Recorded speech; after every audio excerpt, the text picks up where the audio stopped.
All right, what's going on YouTube? Going down, coming to you for Pinku Style Podcast. Got my guy Lex back in here again. We back here for the second time. This is going to be number 2 of the series we got right there, as you can see up there playing at the top.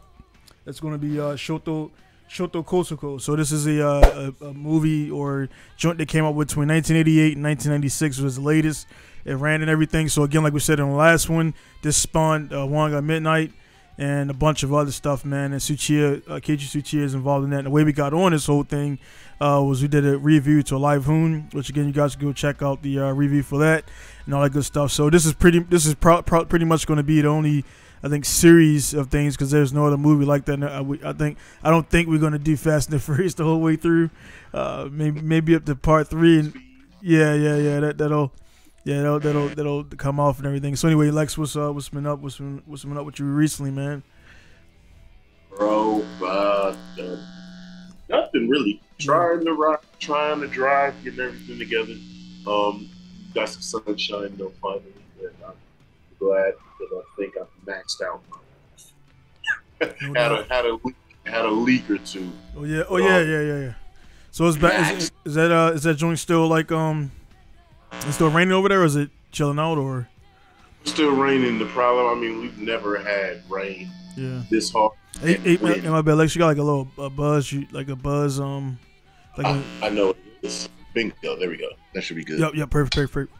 Yeah. So like, the what is it? What do they call it? The what river? The river, whatever the hell that was. Like, because it came with so much rain, but the same amount of like 60-mile-an-hour winds. So I don't know if it flapped up some shingles and got some access to something, but I had some drippity drops happening. I did not like that. Yeah, it was uncool. We back on the same thing. So for the guys who are tuning in, this is not the same. We're not watching the same thing over again and try to see if we missed anything. This is a whole different joint. And this time again, like I said, I told Lex, I was like, I was talking too much on the last one, but we were talking in between. So you guys who want to watch it again, I'll put the link down there so you can watch it like on your own. What I was talking over. Essentially, what we're going to be doing while this is queuing up is we're just going to pinpoint things that we see out there. So we're going to be talking, but I'm not going to. I was like kind of spoiling it the last time and shit, and we're just letting it happen. This joint, I will say though, is much more. This is like 89. This is 89. So this was after the GT-R came out. So this was GT-R, like this shit right here. What's up? What did you say? That just R32's out now. Yeah. So this was like a big This is like a promo. Like Nissan paid some money to get in this joint. Gotcha. Yeah. It's crazy though. Yeah, it's crazy, man. It's like, you can see the old ass 44mm wastegate. Yeah, brand new HKS Sports. Oh yeah, you can already tell they're going hard. Oh yeah. Ain't no SR, big dog. No.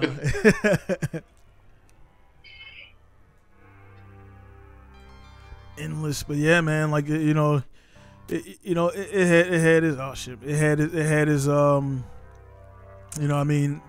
wins. Like a lot of the young cats, they just see the price tag attached and they really don't understand the heritage behind the GT-R and what the 32 really did. 33, 34, not so much, but the 32 put in that work, man. Dude, I was literally just watching. There's a documentary this dude does on YouTube. Really dope how he puts it together. Albon. What's his name? Albon, maybe. A-L-B-O-N. Is it a dude in Japan? No. Not dude that walks around the yellow S2000. Okay. This guy, he sits. It's kind of like a talking head video. But anyway, went over the history of Japan's racing heritage, how Super GT started, maybe JGT. Is this guy like his voice is like kind of deep? Not. I don't know. I'll link you. Yeah, because there's one dude in Canada I'm trying to get on the podcast. Okay. Yeah. No, I'll link you to this guy. But I mean, basically, dude, he was showing the R32 beating shit out of everybody, and then the grid was full of 32s. Everybody was like, "You can't beat them, join them." Yeah, and that's how GT300, GT500 came about, and it was dope. But I'll link you to. Oh yeah, I definitely want to check that out, man. Because the one cat I was talking about, it was a dude in I forgot his name, man, but he's in Canada, and he does these really good videos, man. Like just dives into history and did a Midnight Club joint and some other stuff, man. And he got a really peculiar. Yeah. He talked about the Lambo. Yeah. He talked the Wolf. Yeah. Yep. I don't think I've subscribed, but I've watched everything that he's made. Yeah, he's dope, man. So I hit him up, and he was he goes back between Canada and California. As you can see, Tsuchiya right there doing the old four-wheel drive drift, which a lot of people don't realize that people don't realize that GT-R is rear-wheel drive based with front-wheel drive assist. Yeah. So people, it's like all time. Nah. Drive is not the front. Like when you get up in a high power, like the front, you can start to explode the front diff, and the front diff is strong, but it's driven by a plunger that essentially engages by pressure. It's kind of cool how it works. It's just a pressure. It pushes and goes in and out for the Tesla, and it spins the front wheels. So as hard as that plunger goes in, when it's fully locked in, then you got 50-50 or whatever, or 45, however you want to do it, but. All that power is going through the rear of that transmission to that drive shaft, the diff in the rear, and so that's why you can do the whole 32. You can hit a switch and cut the front wheels off completely and everything. So they had that in their factory. Or you had to add that. You can 32s. You can actually hack it and just switch on off. There was no issues with it, but you didn't want to do it for a long time. So I used to watch back in the day those Xvitter mini videos.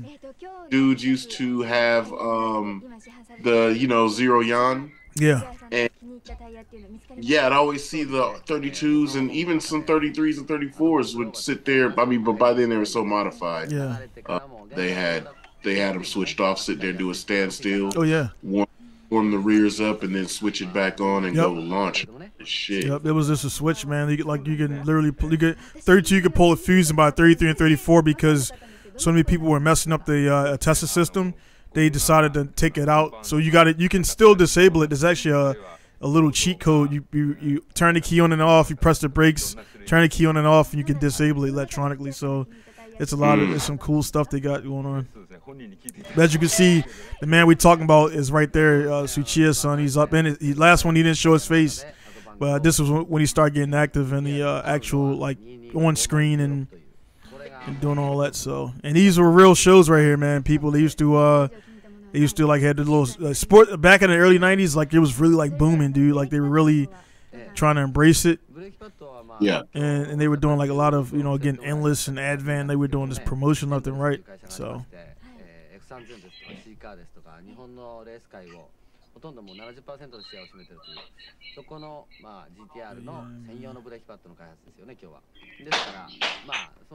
He's literally doing an ad commercial right there. Yeah. So the cool thing about him, man, he was never acting. He was just doing what he does. Like he's just doing what he does. So it's like, oh yeah, we just recording for a movie.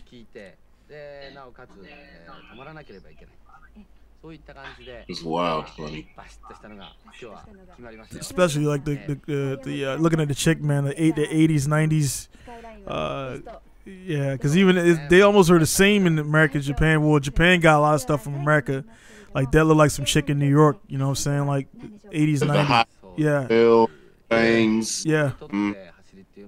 So they were all in. They Japan is cool, man, but people don't realize how much they get from us, like Americans, and then like to keep it real, the blacks. So it's like yeah. So yeah, but this one's more as you see right there, you got the Advan. Those are I can't really see what they are. They look like the tri-spoke. Advan Super Racings back then. Look like Super Racing. Yeah. Or SA3s. Maybe I can't see the face. What are those? Yeah, SA3 probably. SA3s. But as you can see, man, product placement. They were heavy with, because that first one came out, you didn't see too many. You didn't see none, actually. And then you can already see this is the second one. They're like, oh shit, that first one was dope. Let me put this here, put that there. It gets not worse, but as you can see right there, check it out with I made a beat off of this joint with the dude putting putting the tape in there.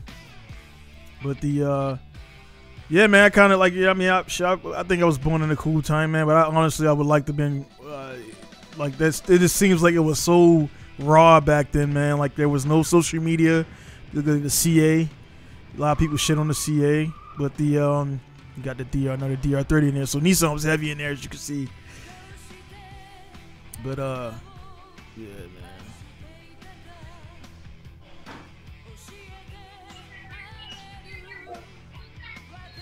So I guess this would be equivalent to, like, I mean, a dude like, you know, knowing Kendrick Lamar personally and getting like a tape, getting a CD from him. Like, hey man, go do your thing at the what's that shit they do in the takeover? It's like, nah. I seen some of the, I did peep some of the comments on there, the one you're watching, and like you could tell there's like the Fast and the Furious 6 people. They like the acting was this and this. I'm like, bro, it was the 80s, dude, and it's still like, you know what I mean, like they still were out there done. They like I said before, man. By the third one, they started getting like the license to kind of do this, because this first couple ones they were like, all right, let's just go do it, and wow, yeah. But it's like, you know what I mean, they didn't have a lot of time to be out there like let's shoot it over. Like, they probably had to do it on a run, on a go.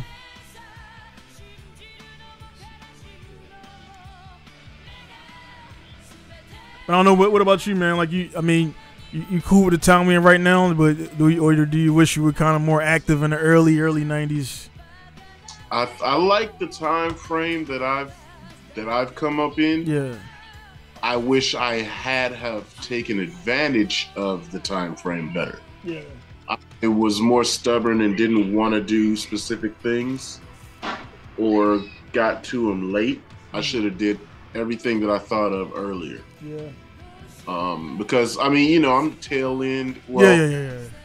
I am the 80s. I was at least 9 before the 90s switched over. You know what I mean? And then I got to see a lot of shit. I was at the forefront of Robotech and most of the anime surge. And then the 90s was just like, fuck, I should have took way more advantage of the 90s. Because, like, see, you know, I could have been more involved in, like, doing this kind of shit, going to the racetrack more way back in the day, like when I was a kid. And now, so I'm just like so in it now, because it's like, fuck, I could have been whatever back then, you know. Yeah, because it's weird. I mean, it's for me. I mean, like I say, my joint, again, for people who don't know, man, for me, 97 kicked off like the infatuation with cars, and like, oh man, like this is some cool stuff. Because again, I come from the city, man. It was nobody was like had cars and Tomica cars and Hot Wheels. It was not, you know what I mean, I just kind of got the interest in it. My mom was like, what's up with all the car stuff? And in 99, I met my first group of car dudes, man, and it just, from that point on, it's been daily life, man. So. Bro, it's so crazy, because back then I used to have this fucking, I know it sounds mad old, this tummy pouch, this fanny pack. Oh, yeah. Full of my choice Micro Machines and Hot Wheels. So I remember having, this one was flying in a Silvia.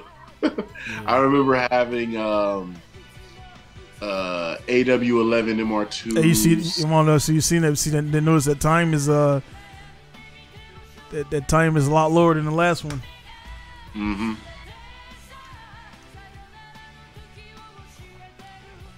Yeah, this was a good time frame, dude. Yeah.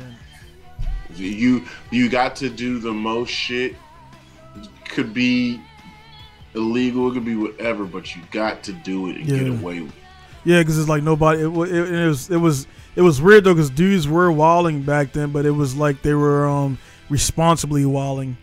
Like now it's just like wilding, like you can't tell me what to do. That's exactly it. You're not my dad. We knew we weren't supposed to do it. So when we did it, we tried to do it and get away with it respectfully. You know what I'm saying? We didn't just be like, I don't get, who gonna stop me? Yeah. Yeah, We man. did do something that we like, yo, this is illegal as hell. Let's get it done. Like, let's be clean, straight to the point, in and out, like a robbery, you know? Yeah. It was just, I'm about to go crazy, cuz who gonna do something? Yeah. And like crazy too, because like, well, like this whole, like it, like right here, man, like I know you're in it, you know what I mean? And it's like we both know people like that. So the chick is a popular, actually real artist, and then the girlfriend is she was a chick interviewing Tsuchiya. So like, and then he's like the fastest dude on the Wangan, and he was the fastest, like the dude, other dude in the blue. So he's like he's like retiring. So they skipped over, just like we said, they're simulating the live hoon. He did his thing, and then they just skipped over, simulated it, and now he's like they call it Kohai, like he's the understudy of the dude and everything. So he's like, hey man, like I'm out of it and do this and do that. But that little circle right there, man, is kind of cool. Like, you know, people like they'll like today, man, like they can't have a relationship like that without posting that shit or selfie in it. And back then it was just like the circles rolling in circles, man. And I think with all the other shit, man, it's like the dudes not only got that you can't tell me anything shit, but it's just like they post everything. It's like they're, you know, a magazine editor, like, hey man, like, run your best, man. I'm out here doing pictures. But that is what the culture was like. Yeah, I do remember a lot of street racing way back in the day. There were magazine editors and photographers there. They knew who to talk to, who was going to get their races done, who was going to do. And I'm just talking about like California street racing stuff. It was a Hot Rad magazine used to show up. It would be just like this. The dude starting the fucking race. They would capture it. Yeah. Dude, 300ZX is going to burn the hell out of this MA7. Well, at least, in this defense, this one did is the Jay-Z A70 had the 1J. That wasn't a Jay-Z, was it? Yeah. 300, or I'm sorry, a 3.0 GT or whatever. Yeah, well, actually, it's a 3. That means that if it's fun. Yeah. Y'all, but I'm thinking about R. Yeah. That's okay. I'm tripping. I forgot about that. Yeah. Z still should be the king. Yeah. Z was having like got that digital dash right there. That's some premium shit. We ain't get that. Shit, even that Hachiroku on this, so in 1985, that joint got a digital. Shit. Yeah, it's just crazy, dude. Up, man. If I didn't just buy what I bought, man, like I would. That thing is ready, man.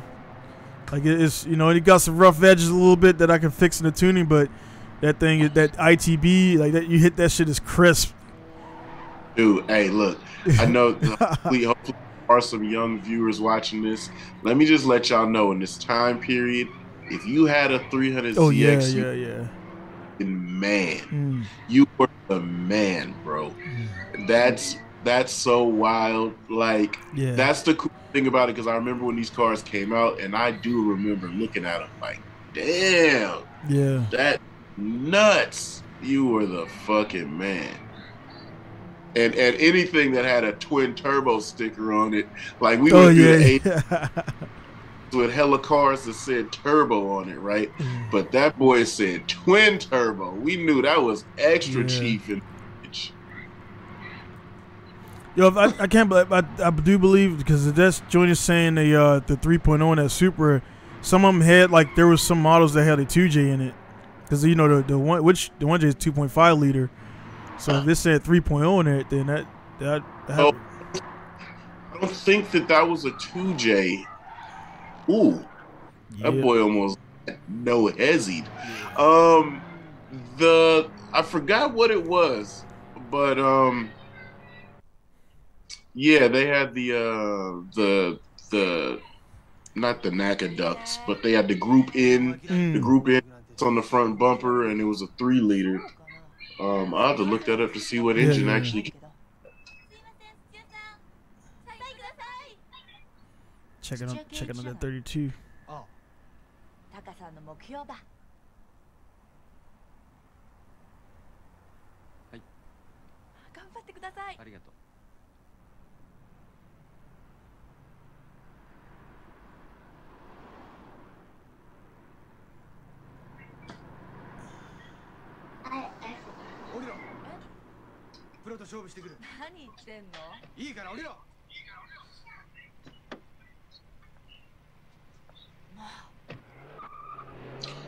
The raindrops, the phone dials. What did y'all call them? What's that? The wheel setting. Oh, just raindrops. The raindrops, yeah. I didn't like the raindrops. I like the SC joints, the bigger slots, man. I tactically acquired some from a junkyard, man. I felt bad about that. I took them back. I'm telling them to cool it.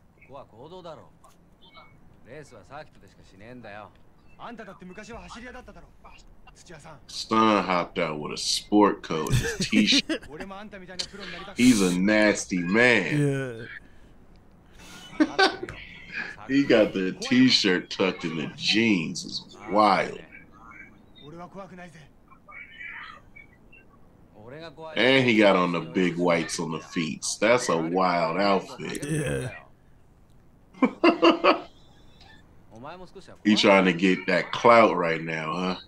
Yeah. Why the hell the fog lights in the brake ducts? Or is those oil cooler locations? Yeah, like that's the brake ducts. But some did come with them, but yeah, I didn't. Yeah, people took them out because it's like you taking all the air away. Mm-hmm.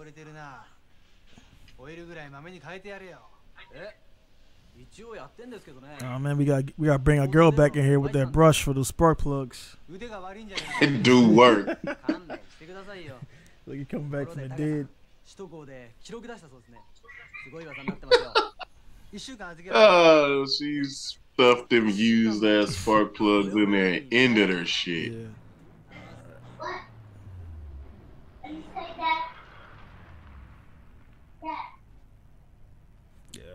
Let that happen now rather than later. So I probably gonna do this from now on because I figured the DVD looked good, but it's just it had like one little scratch on it, and I don't know exactly where it was. Like it's like a vertical scratch.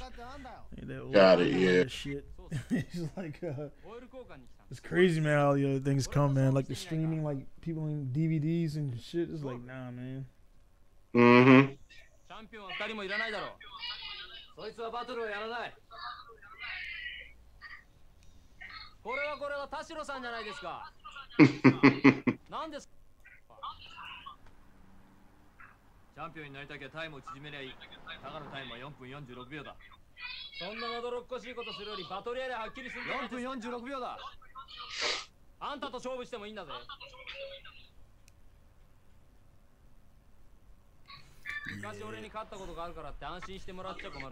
You'll notice the trend starting to pop off is a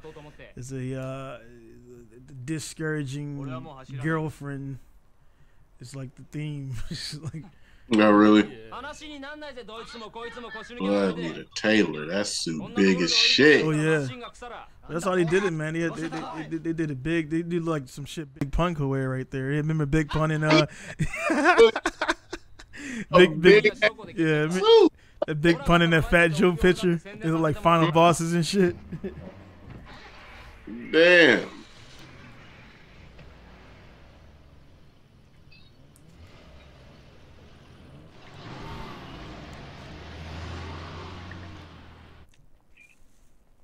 Did they show the all-wheel steering backing out? Oh yeah. Yeah, that Z definitely Z had that shit on there.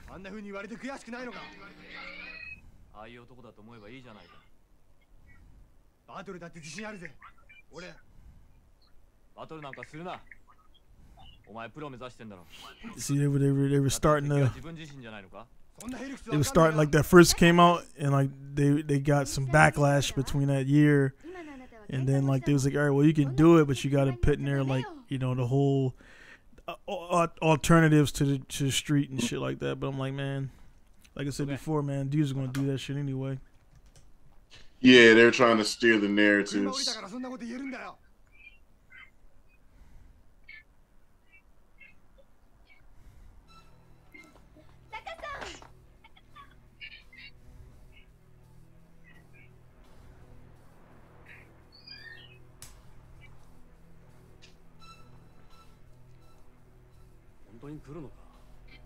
Did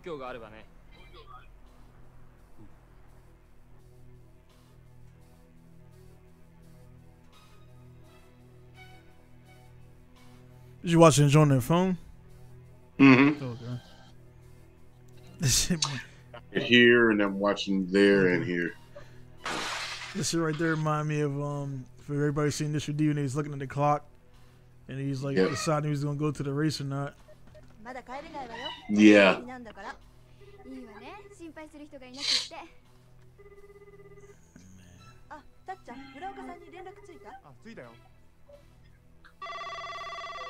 For that old sound right there, man. Yeah.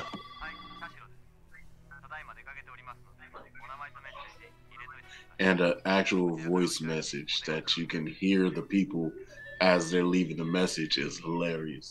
That used to be the biggest thing day. You let the phone ring, and then when you hear who it is and they're talking, you can pick it up and interrupt them. Be oh, yo, I'm here. What's up? Yeah. If you didn't want to talk to, let that shit go to mess. Yeah, because even back then that shit was actual tape. Yeah, like it was actual tape, the little mini tapes and shit. But yeah, rewind 0 to start it over. When the dude started doing the Jodeci and shit on there though, letting the Jodeci play, and then like, yeah, you reach Kev, like, you're not getting fired at this job, man. That was Pagers. Pagers started it because Mama was not allowing you to put none of that secular music on her voice machine. Yeah, it's like you reach Kev, go to leave your message. Like, man, this McDonald's trying to give you a dumbass a job. He's like,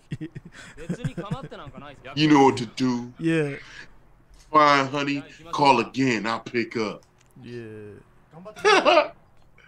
That was the back in the day shit, man. Yeah. So are they down near the fucking Z31? God, this is just a Nissan commercial. Yeah, pretty much. Yeah, all those joints in the back. So he's racing homie in the DR30. He tuned. He popped flames. Hadouken!s. They said the FJ was I got one outside, man. Like I'm gonna get another one, man. They're actually pretty cheap because everybody's just overlooking those for the 34s now and the 32s. So you can get a decent one for like 10, 12, which that's pretty good, man.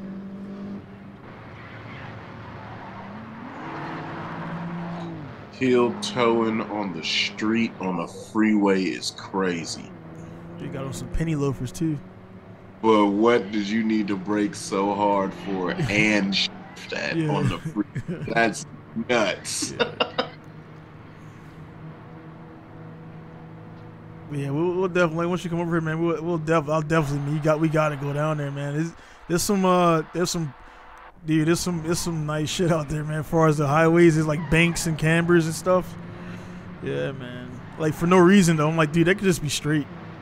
Yeah, right. How real are like the freeway segments on like Gran Turismo? Oh, it's like pretty much 1-on-1. Oh, really? Yeah, they really went out. They drove. It's pretty much a ring they drove around. So all that they drove, because they're right in Japan, so they drove around, laser scanned it. Mm-hmm. So the because Tokyo R246. Do you remember the video that the guy said, "Yo, this, this"? Yeah. So they actual. I mean, they did kind of like there's some, I guess, fictional stuff in there, but the toll gates and everything, man, like that's all like, what I mean, I can't pinpoint it, but I didn't see anybody do it yet, but that's all pretty much like how it looks down there. Mm-hmm. Yeah.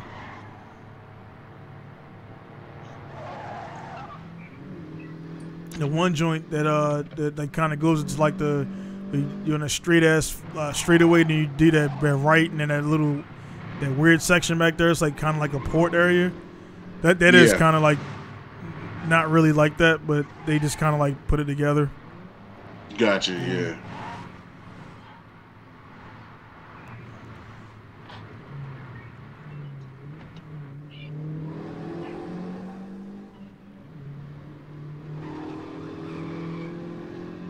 Yeah, the FJ, man. The FJ used to put in a lot of work, man. FJ was like kind of made for like that area, man, because like you didn't really drive far, and like in a short track, short location, man, like they did the max effort. But like I said, man, that engine was just, it would eat itself. It was like too high strung.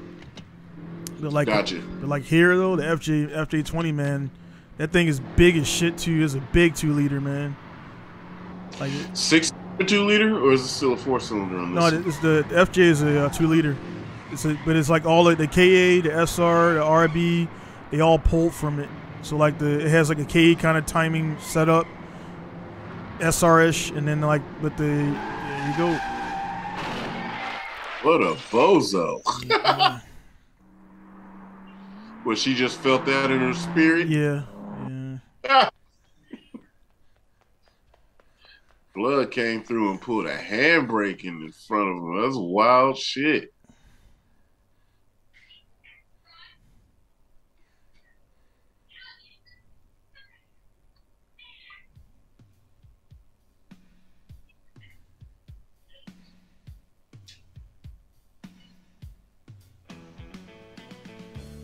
So another one got claimed from the DR. And notice, man, it's always in a tunnel.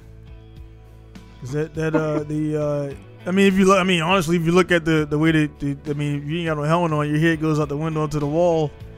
Hell, yeah, real shit. I've seen that happen before, actually. Yeah. Oh, really? Not fatally, yes, but I have seen somebody had their windows down, and hit the side, and their head didn't hit anything but the door sill. Ooh. But the sill was like this, and their head was about that far out of the window. Fuck. And I've always imagined that being the case of a side swipe.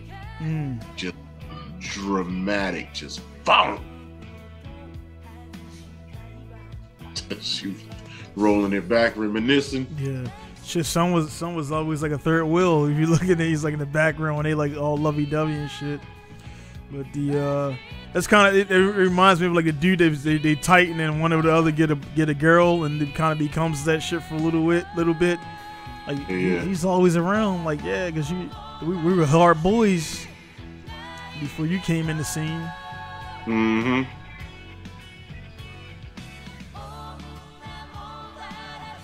Yeah, man. That's like how's Callie on like the like wearing like race harnesses and shit and roll cages. If you're on the street with it, you're almost gonna get a seatbelt ticket, or they'll tell you that the vehicle is unsafe for public road or public use. So you gotta keep if you're streeting the car, you have to keep the factory seat belts around. And that's actually, I mean, that was one of those things where OG had to tell me, hey man, like, you know what happened if you get in an accident with that shit on, and like you think you're safer because I got a 4-point harness. Like, yeah, that shit ain't meant for that kind of, the impacts, the shit you're gonna on the track. You're gonna see like a hit on into a barrier or like getting certain kind of hit, but on a road conditions, you're getting smacked by a fucking semi. You get smacked by this car, and like you're bolted in a different kind of way. Just imagine getting knocked out, or something random. Like there's this thing on the gram the other day.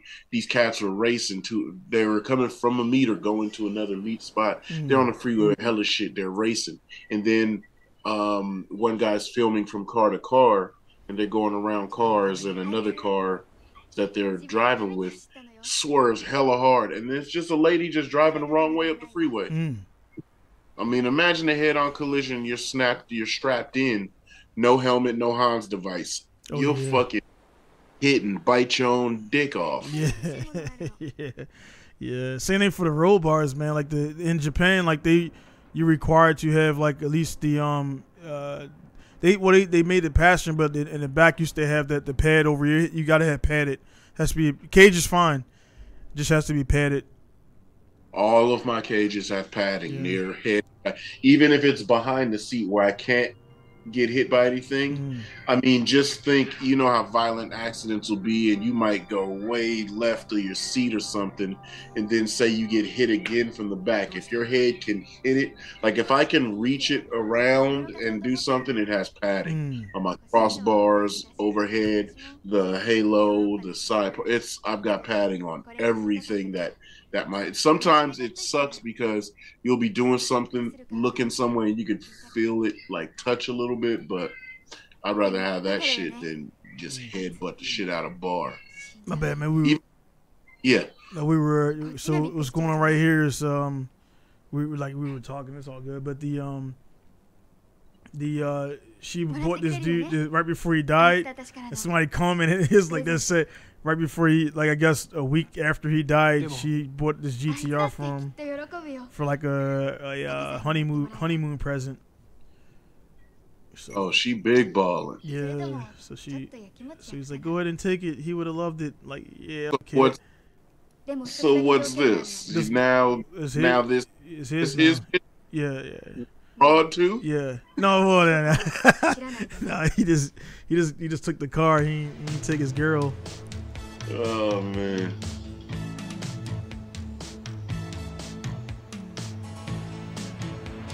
But shit, man. I mean, I know. I ain't never had it happen to me like that. But I mean, I have heard stories like that where, you know, I mean, a homie was a homie like that hardcore, and then like the wife or the girl was like, hey man, he was your boy, so you go ahead and take it.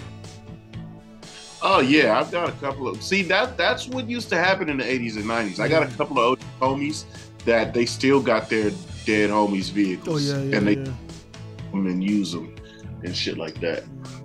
Nowadays, everybody's so selfish. Families are so selfish. Like the one thing I see it, and the pussy my old guy, they like bring his car like every year, and like, man, the way they doing it is like, you know, I mean, he did what he did, you know, and it's like, it's kind of like, like, dude, let the dude rest in peace. You guys just keep clouting his car and shit, man, to get some fucking likes. I mean, yeah, you could think of it in a couple ways, like what's up with this dude, yo? He's trying to get there. The blammer. He would have shot at. Yeah. Fuck out. Yeah, that's some matey shit right there, man. Looking like looking like Nakazato from the Night Kids and shit. Yeah. He's even nastier. He got his members only tucked into his pants. He's a wild boy. Yeah, you get slapped for some shit like that. Yeah, that was doing a lot.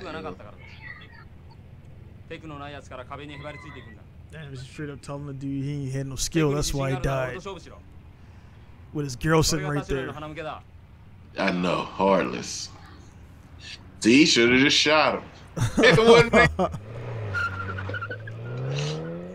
But yeah, speaking on that though, like the VG, like I was telling my customer doing the Z right now, actually, the VG, man, like the VG30 was not, the VG30 was a great engine. It just being shoehorned in that car like that, and for the average guy, they couldn't work on it. But the VG is slept on, man. That engine is very good, man. I mean, it was strut towers and frame rails. Yeah. Just hitting on the turbos. Yeah. I remember my boys' turbos and downpipes in my driveway. Yeah, it's not the greatest, but when you're a kid, and once you get all that shit away from it, you can work on it. Yeah. Right, we were just doing it. You reaching up. We were laying on the ground under the car, and you reach up and just, you ain't looking, but you feel like, all right, right there is cool. And if this is the angle that makes it work, I get the nuts and bolts off, and pull that shit off and do it. That's just how it was. But I mean, like, there's so many people that get to the point where they start building on this thing of, oh, the VG's so hard to work on. The VG's so hard to work on. The VG's so hard. Then everybody's just like, the VG's so hard to work on, and they don't got no experience even touching it. No, it's not hard. It's just not easy, not convenient. You know? Yeah, we was doing that shit in the driveway at nighttime with a jack with no jack stands. That fucking was just jacked up, and we were changing turbos. I can't remember what track this is. I think because they use Sendai Highland a bunch, which that's tore now.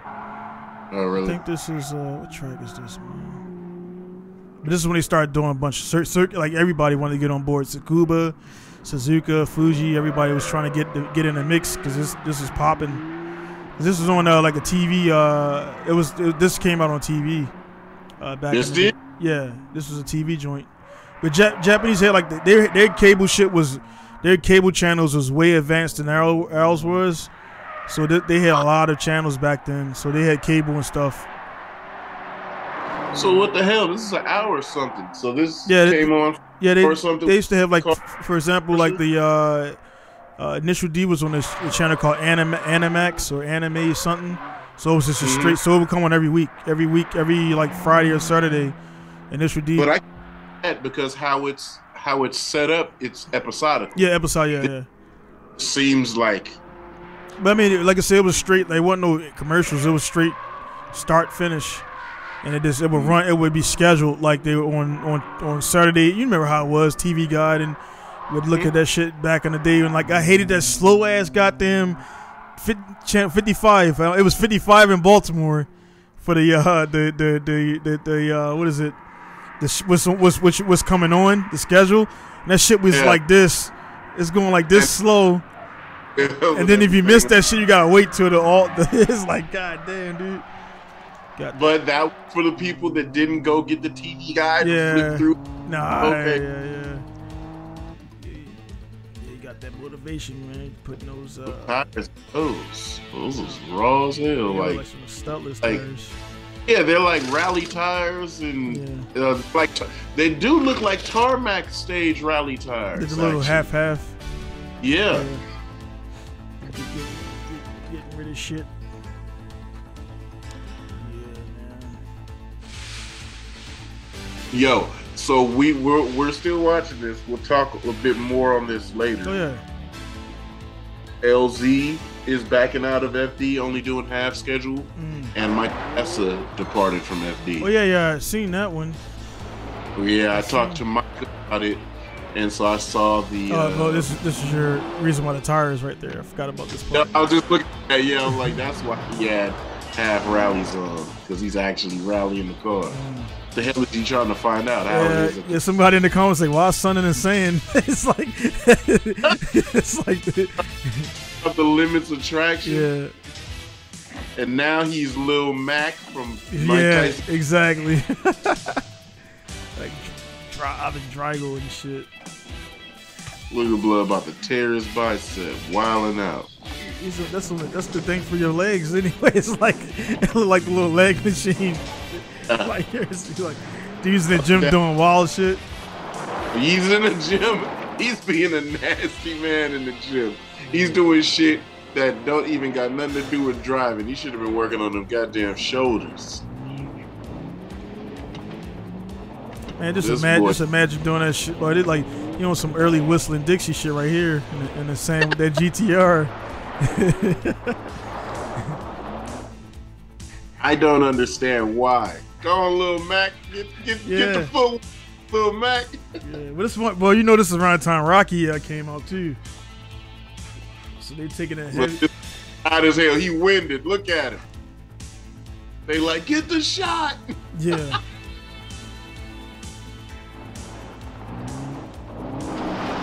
Dirt montage again. Colin McRae out. What the fuck is the point? What are you doing? That boy is. Oh, that bitch. Oh, god damn.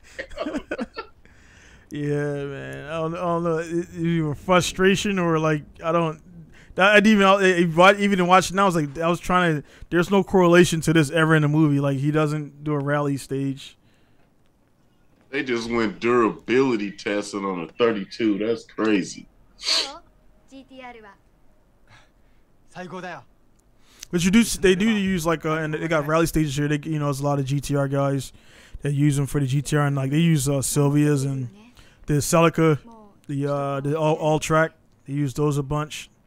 Man, that all track was the fucking shit, dude. Yeah, I hate that. Yeah. Another thing I was watching that the battle between Nissan and Toyota very early. Yamaha created an engine for Nissan.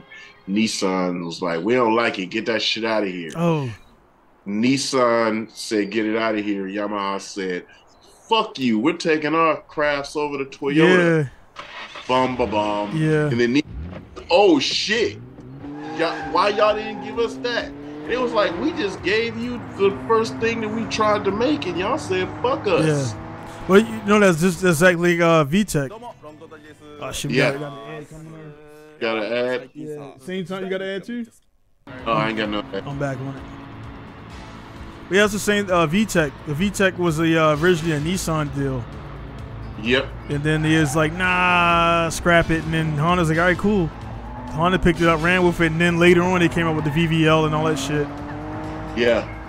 It's crazy how that works, man. It's like, nah, it's like, I mean, because in the business, I mean, you all lose money on trying to, doing products, and it's like you don't know what's going to work or what's not going to work. You just got to take a gamble. Yeah, that's crazy, man. Like that, they had the chance. I'm gonna send you that stuff so that you can see this. Yeah, Nissan, when they were making the Fair Lady, ironic, it was a Yamaha collaboration for the engine, and Nissan didn't like it, and not only did they not like it, they offended them on some get the fuck out of here with this bullshit. And Yamaha went to Toyota, and you saw the magic they made. So I was saying that in correlation with the ST-185, etc. When those cars started to come and do work, they were Yamaha powered, and I wish they had that star would have rose. Yep. No, it's like I said, this shit ain't no big deal. I can edit this shit out, so all good. Yeah, 3S GT-E and all those other collaborations and that long-standing relationship with Toyota came from Nissan having their fucking nose in the air and disrupting that relationship. So, yeah, but then like on that, they probably because they 26 and shit. It took about 3 years for that to be like really like, oh shit. Like this is some big stuff, but what happened and what a lot of guys are facing now, which the 26 is cool, but it is going in the dirt. Like 26 is cool, man, but like they don't realize like the 26 they were seeing in that JGTC shit, and the GT that was a whole different. That wasn't normal, man. Like for example, there's a VG30 on Yahoo right now for $250,000, the Group C joint. And like if I had some, like the full up joint, man, a full up engine, the dry sump, all old shit. I was like, man, I would buy this shit just to. It's sitting in a little cart and dolly. I'll send it to you. But yeah, it goes. And the thing about this motherfucker, dude. I know, dipshit. Then another thing about it, because Nissan was whooping ass in CES, a little cocky when they went to to being the All Japan GT, All Japan Grand Touring at first, because they only wanted Japanese cars because the Ferraris came in and did work before they went to All Japan. That's when Toyota came through and said, all right, well, we about to plug their ass up, and they threw the 3S GT-E in the Supra. That's why that specific Supra is so legendary, because that's the one that punched Nissan in the face with a Yamaha power plant, or a Toyota 4-banger Yamaha power plant, and they made that perfectly balanced Supra that came and kicked ass. What's Tsuchiya about to do? I'm gonna show you some dumb shit. We about to go 112 miles an hour through this dirt. Fuck this car up. You got a dude in the background like a construction rig. Like, what the fuck's going on over there?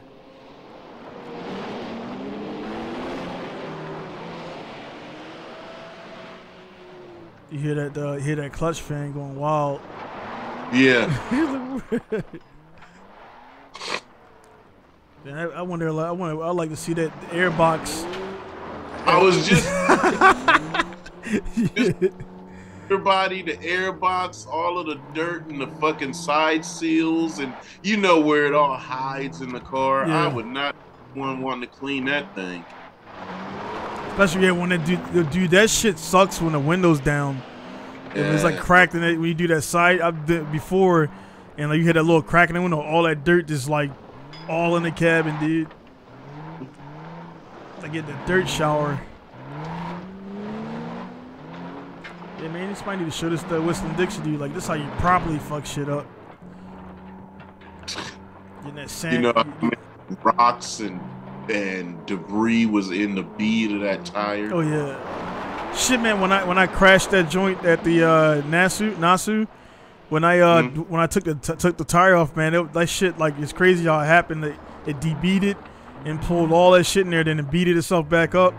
And I pulled that shit up, was a bunch of rocks and dirt and shit inside the wheel. Mm-hmm. You probably driving that shit vibrating like a motherfucker. Like, why is this happening? But then, what I was saying, like, I be kicking shit at that, man. But it just be like those purist dudes, man. They were never in a million years. It's like, man, I mean, cool. To me, man, I mean, yeah, I like cars and stuff, man. But it's like, I want to get the max out of this bitch, man. Like, that's just me.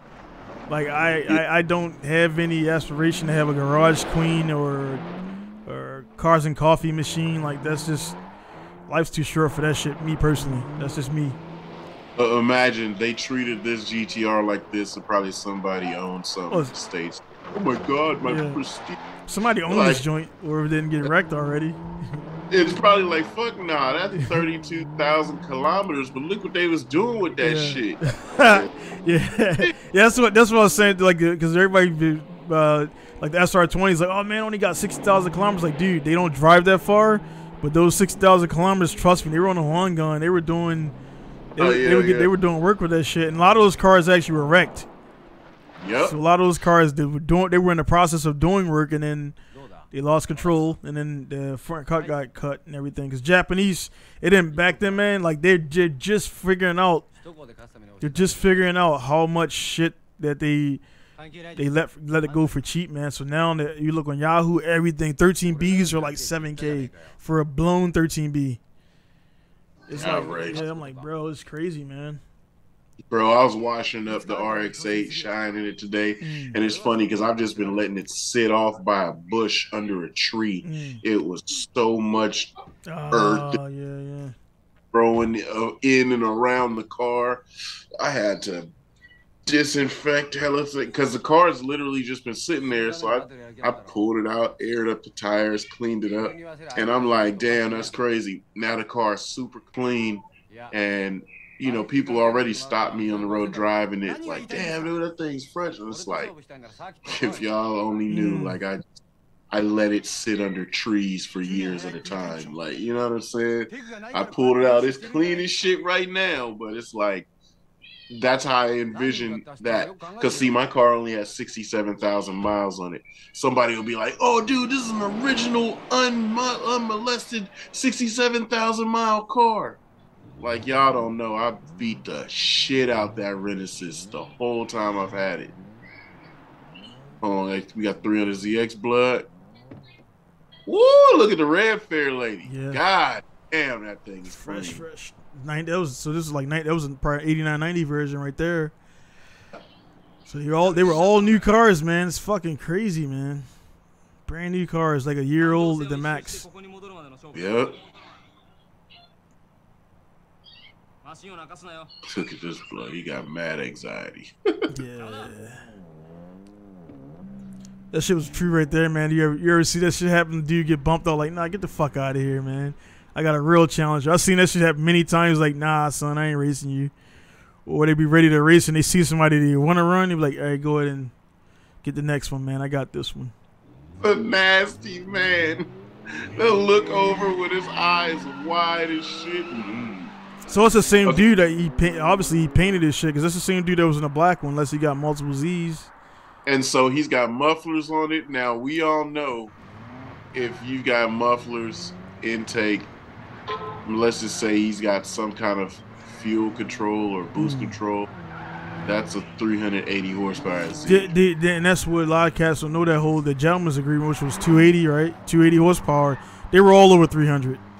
All over 300. They all over 300. So Nissan did They had the GT-R has 2 restrictors on the which you just take them out and you get the full boost up to like 14.7 psi, and then they had also they put in the intake there's these little humps in the intake you can cut out.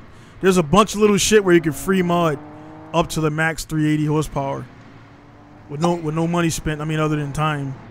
Yeah, dude, that Z guarantee. It's easy. My boy, because when he had his Z, he was looking up everything, finding everything. He was like, yo, the intercoolers flow good up to 500 horsepower. You know, back in the day, I was mind blowing. Like, what the fuck? What you mean? He's like, yeah, change these intakes, go downpipe, full exhaust, do this and that. Now it's funny because, yeah, they're wilding. It's funny because when we did it and we put his car on the dyno and he made 460 horsepower and he didn't have anything but a boost controller, full exhaust, and intakes. And I'm over here with my RX-7, you know what I mean? At that time, I was making 365.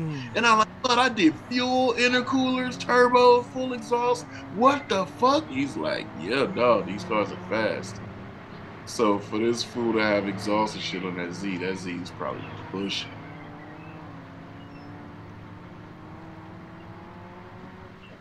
And you're saying that they were just going out. Yeah, dude, like that traffic, that was not paid actors. That's real traffic.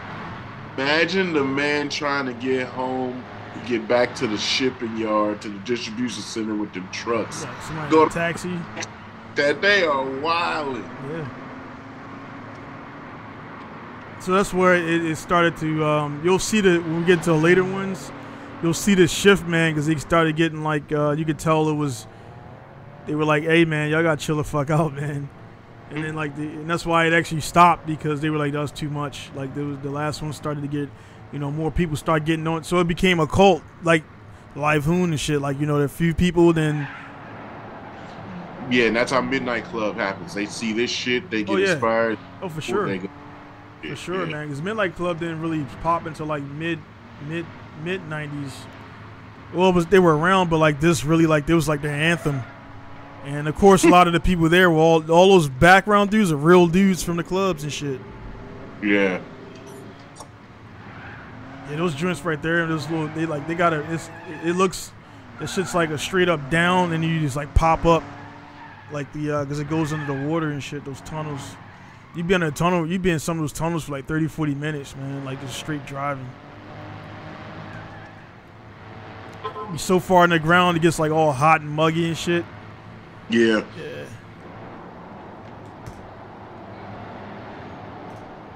You driving with the you got the I forgot this back then. He got the low beams on, man. Dull ass lights he had back then. Lamborghini Diablo lights. Yeah, man, crazy. Like the people, like every time I see that, I talk about the Lotus Esprit. I'm like, yeah, it's Hachiroku tail lights. Like it's like because I was like, not of course the reason why is because the headlights are one of the hardest things to homologate. Yep. If it's already legal, use them. Yeah. Even I think they in later ones they covered it, but the early ones had Nissan inside of it. Mm-hmm.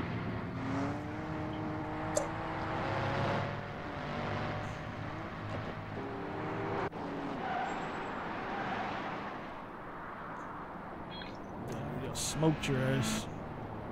Look at that good old VG. Yeah, the one I'm building right now, I got new Audi coil packs, got brand new injectors, and it's pretty much overhaul, new valve seals, and standard overhaul. But the cool thing I like these builds because the dude is not a racer. He just wants me to dyno that shit at 500, and then that's it. Like he's never going to race it. I'm like, awesome. Mm-hmm. I'm like that's a cheat code because it's like, I mean, we know shit breaks no matter what, But when the dude's just like babying that shit, it's like that shit gonna last for 20 years and ever. Yeah. It's just like, yeah, got built by Pink Style 15 years ago. I'm like, yeah, cool, man. Yeah, his grandkid gonna get it. Oh, yeah. Just change the clogged ass fuel filter and floor and say, God damn. Yeah, because I mean it'll be fully built. Pistons, rods, everything. And so he'll have more shit than he needs.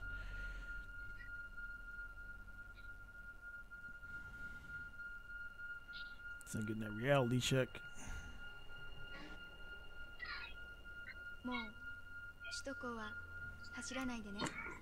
There we go.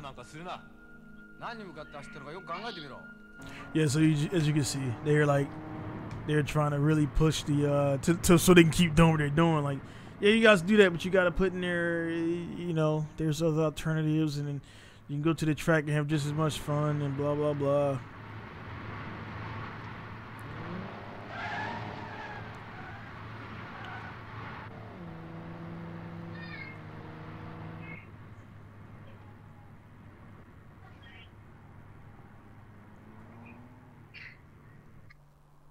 So what, dude lost his edge right there? Yep. You start thinking about the homie.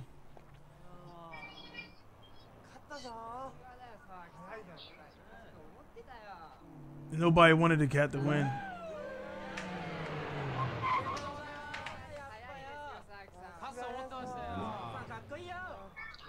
Is that his Impreza or was that a Legacy? I ain't see it.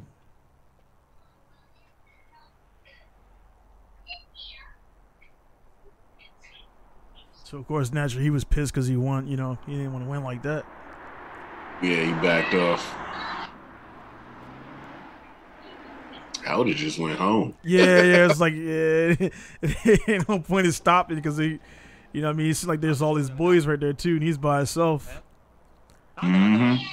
Tell me why. This nigga don't even want to look at him.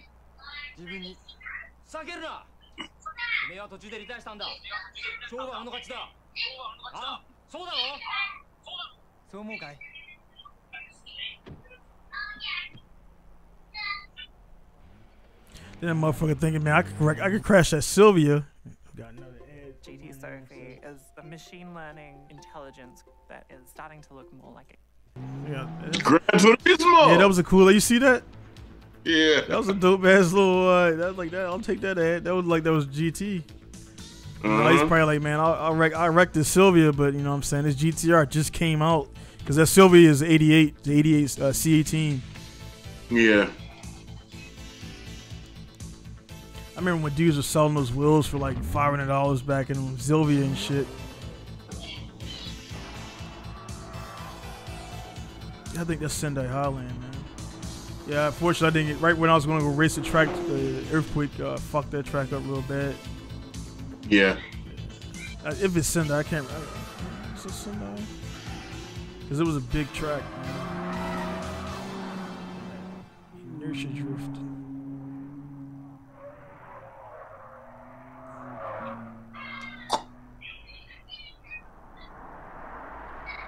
But also too, like this one was too where everybody the charcoal gray that GT-R was like a popular color. Yeah. Everybody wanted one. You look at Masawa, man, like it's all. So when you see like a red one or like the red, I think factory blue. They had factory blue. They had GT-R for a little bit. So it's like a factory blue color. You see those, it's like wild to see. There was in the yellow ones are really wild to see, like the factory yellow GT-Rs. Mm-hmm. Like they were really, because all you see is like the black and charcoal Cage 3 and the Cage 3 is black, and then I forgot the charcoal was like KN2 or some shit like that. They're doing a dynamic drift, man.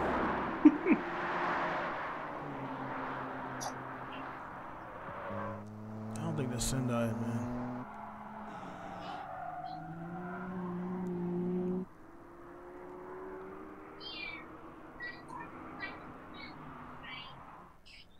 So yeah, Tsuchiya is like schooling them on, like, you know, how slow he really is on the track.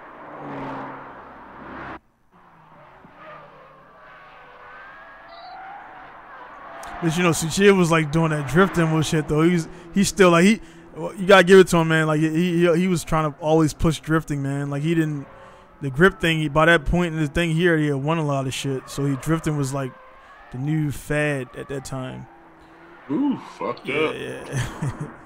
They're like you incurred on the battling or some shit. Send that thing off the track, B.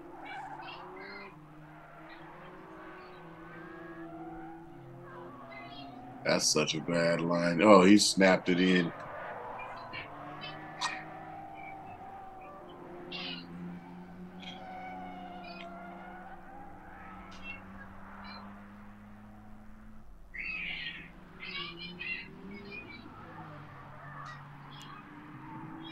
really can't tell what track that is, man, because it's like no signal. It's probably whatever it is, look pretty new. Time, yeah. Beasted on and spun that shit the fuck out.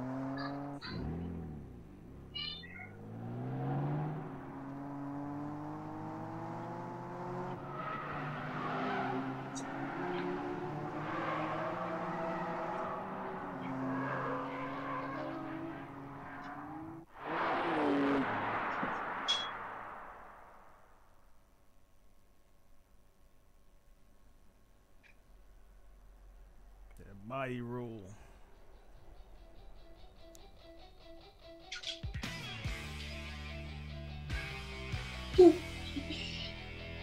Man, it's weird. I've been here 15 years. I never owned a GT-R. Man, of course, driven a bunch of them and built them.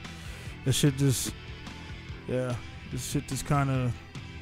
I gotta get one and built. Like I gotta do a demo one, man, to show these cats like what it's really like, because they haven't really seen a real one other than magazine and shit. So it's like, yeah, man, you gotta spend money to make a GT-R like anywhere near what you thought it was GTC, man. Yeah, people don't have any idea how far those are modified, though. Yeah. Because the early ones, they looked normal. Like they weren't like big ass kid. They looked normal, but like, nah, man. 500 and 600 horsepower. Yeah. And able to run for what, an hour and a half, 2 hours? And that's what, yep. That's what I was telling the cat. I'm like, yeah, dude, anybody can make 800 horsepower once. Like, sustained? Sustained? Yeah. Nah. Wow. No. That's why it's like, dude, that was manly fucking racing. They were factory aero options. They had outrageous mechanical grip. The suspension was dialed in. Yeah, they were high as hell and had huge tires. But that was 500-600 horsepower that you were handling for a long time, dude. Yeah, Nissan straight up like, yeah, man, give me the advertisement for an hour and a half.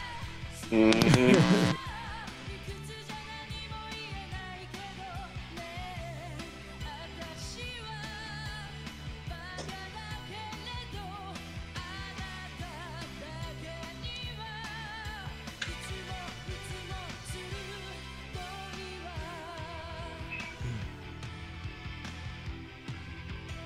It's all good, man. As like I say, once you eventually get over here, we definitely going to try to make it around the time frame, because you got to get you on Tsukuba, man. If you got that RX-8, I'm going. Oh no, I got it. I got somebody actually asked me to buy it last week. I was like, nah, I'm good. So I kept that, but it might have another engine in it, but it's going. I'm gonna have it by then, man. But hopefully I get over there before you do that. But I want to throw some spacers on it, give it a pretty wide stance on like some 245s all the way around. Yeah. Because it's got a good clutch in it and some suspension. We'll take that thing around Tsukuba. That's the most dangerous. Should knock that fucking skirt off. They used to do that shit in Le Mans and shit, right? Yeah. There's a reason why fools got a damn flag box. Yeah. Imagine fools really fighting for the last corner. Like boof. The car, there's a man there with a flag. Boom! Yeah. Send your ass to the moon. Yeah. So there we have it, guys. This is wrapping up on part 2 right there. So again, as you can see, man, they already stepped it up right there. Let me go ahead and yeah, that went by way faster than the other one. Yeah, the other one was like they kind of like they were getting the whole, the whole joint and all that stuff there. But it's right there. So you got this right there. Pause it and everything. Take that off of there, man. So yeah, man, there you go. There you have it, guys. That was Shuto Kousuko, which it pretty much translates to like just racing on the translate to racing on the freeway and everything. So again, we got about so this is number 2. There's 6 altogether. So that's four more. And the next one, Lex is really gonna like, because it features the FC3S, a white one like that. So yet, man. Yeah, and everything, man. So overall, man, what'd you think about the portrayal of the Express? Portrayal. They were really racing on the fucking Express. There was no portrayal there. There was real shit. Allegedly, yeah. Allegedly, yeah. So you could tell there was some like sped up parts, but so they were, what they were doing was they were driving probably like 60, 80 kilometers, and then speeding it up. You could see in a couple of scenes that they would be holding position, and you could see a truck in the foreground, and then from the Z, and then it's but they were speeding it all up there. But it's cool. I mean, I understand sometimes you don't have enough space to get that shot. So that's just filming stuff. You'd be like, I want to get this shot right here, but there might be an S turn or something that we can't go at speed. So yeah, they had to fast forward some shit. But I think it would be funny as hell if like somebody filmed this style now.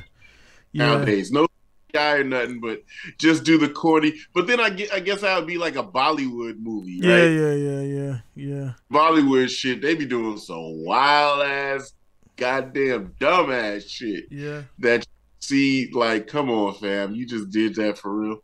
Yeah, man. What we were getting at with the whole, like, of course, coming off the curtails of you seeing a live Hoon, and like them being like doing a whole movie with no CG and like no crazy sped up stuff and things like that. Man, it's like crazy to see like how much you can do with just like the minimum. Like you don't need that. And back then, of course, there was no CG in this joint. I mean, not naturally they had the driver doing like all that. Yeah. Like, ain't nobody. If you're doing that much shit, you got some fucked up steering. Your steering shaft is like messed up or something like that. Like that's too much play in the steering wheel for a GT-R. That's brand new when this movie came out. So this was, like I say, this was 89. Mm-hmm. When this came out, so 89, 90. So the GT-R was either like not even a year old or just turned a year old. So probably they start filming, of course, in 89, right when they dropped. And then they released in 90, so they were brand new cars, man. Like brand new. Yeah. So they Nissan really shit, man. They got their I'm pretty sure. I mean, there's no analytics from it, but I'm pretty sure they sold a lot of GTRs based off this joint. So I'm sure that started the legend. Oh yeah. They piggybacked off of Keiichi Tsuchiya. Their racing pedigree that just went, they probably just saw. Like, think about that. Yeah, because the WitchCon didn't even happen yet. That was like what 90s. The whole JGTC shit. That was like 90. We had Japan before the All Japan Touring Championship. They had the Japanese Super Sedan Series, which those ran in. Yeah, so you just watched that car dominate the season. It's a inaugural season. Now you just watch this long ass hour commercial, and then you also are a huge fan of. You're also a huge fan of Keiichi Tsuchiya, right? So now he's in that they probably rushed to the Nissan dealerships at that point. Yeah, man, because I see a lot of older cats that were around during that time. They were probably like in their that they're older now, but back on that point they were probably like in their mid late 20s. So it's like now you seeing like them now rocking. You'll see the older dudes rocking a Hakosukas because, like I said, we said before, like the Hakosuka and the 280 and the 240 was like the hot shit when they were coming up, and they didn't have the money. So now they got the cash, and so they kind of go like, I wanted this when I was coming up. Like the 890 Super wasn't around. Don't care about it. I want this Hakosuka because this is what was popping and everything, man. So it's kind of cool. I guess we could say the same for us too, man. It's like, we look at and appreciate and respect the new stuff, but it's like that wasn't what was popping when I really wanted something. Like this was what. And that's what I say about. Remember we were talking about the time frame. Yeah. Remember I bought a FC in 90, 98, 99. So I kind of used the era good, but just not. I didn't maximize on it. You know what I mean? So yeah, I know a ton of dudes though, like a ton of OG homies that was like 50 or so when I was a kid back in like 99 and 2000, and they had 300 ZXs or FDs and shit, and they had them because they said they grew up watching them. They grew up seeing those cars run. They grew up enjoying those cars at like, what was the IMSA racing back then? Yeah. Huge with Datsun. You know? So yeah, they couldn't get a 240Z, 280Z. They got the 300ZXs though, and plus they weren't. Dude, what were they? They were 300ZXs were a lot though. Those were like 25, 30 grand out here. Oh yeah, but they copped them. You know what I'm saying? Yeah, that is true, man. 'Cause I remember seeing the like what you say. Because now, like, I mean, I got one that I got a Z next to my others. I got a Z outside, you know, and I'm about to throw something together with that. Actually, some people, I'm actually throwing a 25 in it because the engine that's in it right now is broken, and I got the 25s, and plus some people actually want it because, like you said before, the whole is in line. So all the spark plugs up top, turbos, blah blah blah, and then also, you know, if you put anything in the Z chassis, it's like, holy shit, I can get in here with the car. I think because Mike's car Z has a SR. Yeah, and it looks like so much shit missing. Yeah, like, yeah. He had oh man, the belt flew off, man. Can you come get me? So I'm like, okay, cool. I go get him, and you know, we pop the hood, and I'm like, man, let me look at this for a second. And I'm looking. I said, cuz you go fix this in 10 minutes. He was like, why? I was like, look at this shit. They just didn't torque down on the side of the SR where the alternator is at the bottom. Bracket is. Yep. The bottom bolt came out and the alternator rotated forward, just threw the belt off. Yeah. And when the belt came off, it blew the vacuum line off to the wastegate. And so a bunch of dumb little shit that got fixed in like 10 minutes. Yeah. But because you can see so much, I was like, hey dog, look, your alternator, it's twisted, it's not bent. It came off of the bolt came out and it pulled forward. He's like, oh shit, you know, you see that in the VG. He was like, nah, yeah, you gotta, after you take out the fucking intercooler piping and all that stuff, it's like, god damn, dude. So, but yeah, and like they said, that 25 kit I'm running, it allows you can run a 25 with pretty much a V mount and still have everything like where it's kind of at. So I'm gonna do that, and because it'll actually be cheaper because the VGs are starting to go up now. Yeah. So I'll check again, and then if there's a VG twin turbo version on there, then I'll just go ahead and cop that. I'm trying to sell that to you know how it is, to fund some other shit. Yep, flip it, get available, and go back and get something and get it again. Yep. So we got that going on and everything. But yeah, man, it's crazy. Like you say, you look there like, nah, son, I can get in the engine bay with this engine in it. You know what I'm saying? Yeah. It's like, you know. I mean, because half of the battle, right? Quick identification as to what's wrong. Right.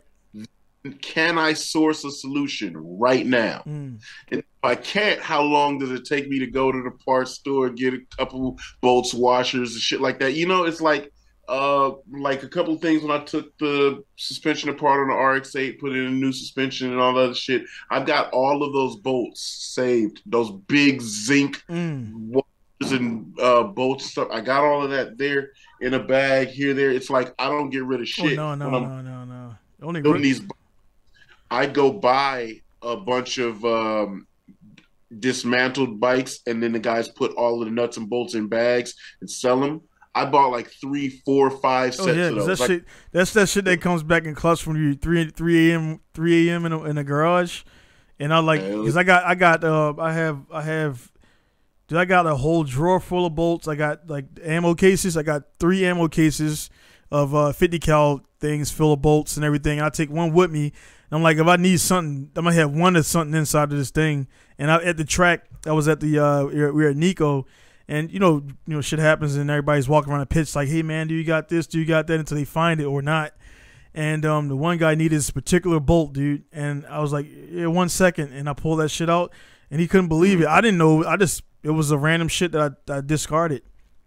Yeah. Or took off. And he was like, oh, Sugoi, like, I can't believe you had this bolt. And I'm like, dude, because I guess Japanese don't do that. They just trash shit. I'm like, that's wild, man. I mean, and I bring those motorcycle nuts and bolts along with me because there's so much shit in the engine bay that those nuts and bolts can supply, you know, can fix, can plug something, I just need this to tighten it up. Here, I got a couple of these things. So yeah, that shit rock. I like being able to look at something and say, ooh, okay, that's that. Well, or you or something on the car and be like, I know what it is, and I'm gonna let shit slide. I'm gonna keep it.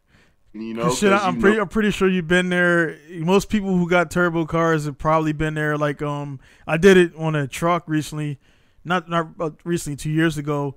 Like, if you blow like you say a wastegate vacuum or something like that, like people like the number one thing you'll think about is the wind, like because you don't need it. Is the windshield wiper. The windshield wiper. Yep. It's like, let me get that shit. Yeah, I'm need to clean my windows right now. Take that shit out. That's like the number one vacuum backup right there, man. Because that's just about the same. It's a little smaller, but you can lube that shit up and shove it on there. Yeah, so that shit, I've done that a few times. While you're out there making it work, still salvaging your day. Yep. And then getting home and remedying it permanently. Yeah. But like, all right, that's done. Cool. And I had a great weekend. Yep. After like 10, 15 minutes of confusion.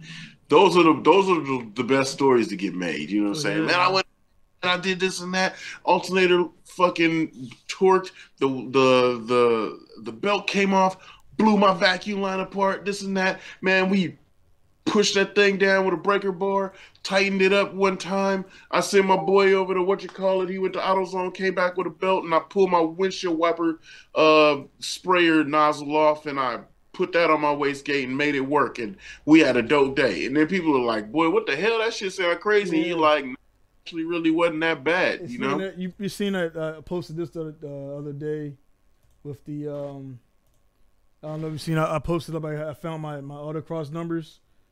Oh, yeah. So those numbers, they're actually, they're just, cause I didn't want to do the, I just got kind of being like, cause that was the day I won first place at this thing, only because there was me in the afternoon. There was a Lotus Esprit, and I missed tech and everything, so we both won first place by default. But I was E-Mod, but this picture right here, the joint was showing right there, that was actually my very first drift event, my very first ever drift event. No, my bad, no, because I painted it. This was right before I left America. But at this event, I blew the clutch, and that's what all for it. Yeah, that's why I was exactly. And they were all those guys, right? They were watching because they couldn't believe. I was like, yeah, I'm driving home. They was like, I don't know, man. So we jacked it up, and I took it apart and seen it completely shattered, like the whole shit. Because from the clutch kicks, it shattered the whole clutch. And I was like, all right, cool, yeah. Transmission's fine, input shaft's working, clutch is fucked. So I was like, hey, man, because I was this was in Virginia, and I was like, hey, man, where's the nearest AutoZone? So we hit up O'Reilly's, Napa, and AutoZone, and we found a disc. And I was like, cool, yeah. So we bought a disc, came back, swapped that shit. Did you see the sun was going down? So pretty much from that picture being taken, I was actually it was done it was done already. So I drove home daytime. And they was like, dude, and that made me like an instant legend with these dudes right here. Yeah. Doing shit like that, and I still talk to all those cats. I still talk to all those cats. In the story, when it gets told and passed down, they probably say, "Man, Donnie went out there. He was doing some killer ass driving. He blew his clutch up, like blew it apart. Then he went and got a clutch, and man, he had that thing changed in like 25 minutes. He still drove, and then he drove it home. Yeah, and you like that ain't kind of how it went, but I'll let you rock with that." Yeah. But yeah, that shit was crazy, man. Because I was out there, and as you can see, I had the weakest offset. My first set of wheels I ever bought. Learned a lesson on those. Those things were for like a front wheel drive. They were weak. I'm gonna send you a picture right now. You can up on, bro. When you see my offset on my first set of wheels, good. Hey, look back, because that shit is so fucking laughable, bro. Yeah. That shit is so. Look at my first wheels on my FC. This is 2000. All right, cool. This is 2000. All right, so everybody check out my shit first. Like, there's no spacers. You can see from the side is like fucking. It's like, yeah, it's about a good 4 inches. Let me check out yours. He's got the. Let me see what you got. Oh damn. This is like 17 by 7.5. Yeah. Don't offset, and I had 235s or 245s. Oh, so they look like fat, like the mushrooms and shit, like the. Yeah, yeah. Yep. And it's funny, that car had 365 horsepower at 2001. I know what the picture gonna be on the thumbnail is gonna be the weak offset gang right there and shit. It's like holy shit, I can see the back is like because the FC is, yeah. I think it was like plus 45 or something. But dog. So I'm guessing you seen the wheel and he's like, oh shit, and they were cheap. And I ain't know shit about offsets. Nothing. Nope. Nothing. I just knew what those wheels looked like on Tire Rack. Yeah. And I bought them. Yeah. And when they came, they said they fit on the car. Yep. 5x1. Well, mine was 4x114. Yours 5x114. And I was like, yuck. Yeah, hey, you know what I'm saying? Hey, shit, for me, thinking back, to make mine flush on that car, I would have needed 35 in the rear. And I would have needed about 40 millimeters in the front to make those flush. That's bad. And when you did, and I did do it. When you do it, it looks stupid because they're wide out there, but they're like skinny. Hey, somebody look at the tires are this freaking thin. Yeah. That was a hell of a time. That was street race time. That was freeway race time. And you know what was funny is when I started doing track days a couple months after this, I went back to my factory turbo fans with Toyo T1Rs or T1Ss on them. So I didn't even use those bullshit ass wheels. I only rode around on them for a couple months because I was looking like, dog. You got ring over there? Yeah. Okay, I was like, that's my shit. Like that's mine. Yeah. But yeah, I was looking at those wheels like, dog, I can't get on these, dog. I cannot and you could definitely tell that's a Polaroid scan. Yes, it is. Yeah, it is. Yes, it is. That was the photo. Remember those printers you used to put the photo on it and close it, and it would scan it and digitally. That's what that's from. That's that picture I posted the other day when I was like my first AOL shit. That was scanned. That was like 200 DPI. That is so fucking funny, and it's crazy. You know, that car went from that to this, and you know that's kind of it's the same fucking car. It's like the third or fourth time I painted it white, but that's the same car. Yeah, dog. that is nuts, man. That's kind of make me wish I didn't get rid of mine. Yeah, like the fitment got better. It's like that's why I tell people just don't get rid of shit, right? Because you learn as you go. And dude, if I had have been like, that was right before the car caught on fire too. It caught on fire at that point. There was so much shit that well, not this, but the old picture with my old rims and everything. I mean, I learned so much from that car. And then when I got to this point here, this was a year after the refresh, like after one of multiples, but the drift refresh, this was when I turned it into a drift car. And that's currently the same everything that's on the car right now. Yeah. Suspension. Yeah. And for mine, I mean, to kind of go back, the reason why I ended up actually parting it out to fund my first D1 car. Cause that thing, and now honestly, like that frame was like, I patched that thing so many times. Like the strut tower was so bad that the only thing that was holding it on was the other side of the strut tower, and like there was like a 6-inch gap difference between. Essentially, the whole strut tower had separated from the frame rail. So what I did is actually we stepped on it, pushed it down. I went to Home Depot and got some sheets and just put like bolts through it and like bolted it in. Then I got this guy who welded it, but when he welded it, he didn't take the suspension out, so he welded it like and froze it in place. So it was like apparently locked it in. Yeah, locked it in. So I was like, well, you know, and I only paid him like $60, so you know he did what he did. But I had to cut the welds and then like just literally jump on it. I had to jump on it And then I just had this dude hold it in place. So I just ran some self-tappers through it to hold it and then like bolted that shit together. And it, that was it. And then I left. I went to Japan, left it there, and then I was like, hey man, it was fucked. Yeah, so, yeah. But that was top tech. Oh, I remember slammed that car into Toge racing. Guy flew. Matter of fact, I didn't actually crash the car. I was driving behind somebody that understeered off the road, hit a wall, and bounced back right into my passenger side and twisted the frame. Well, that's how I got twisted. That was the impact that twisted the car. And we did the best we could do straightening it out. It was like same thing, some ghetto ass straightening. And that car was like that for probably 10 years. The caster was way off on one wheel and the other. It was just like until very recent, and I mean very recent, like from the last time that my car got in that incident with the GTOs and we went and straightened the frame out. The frame is factory OE spec straight now. And that's been, I've owned that car since 1998. And the incident, the first big twister happened in 2002. Yeah, man. So it's been a minute, dude. But yeah, we're gonna have to talk about some FD shakeups and change-ups. Oh yeah. Oh yeah. So I mean, shit. Actually, man. So I mean, we got a little bit. We can chop this out in later, man. So the LZ joint, man. So what was the? We can end on that. What's the? He felt too locked into a schedule.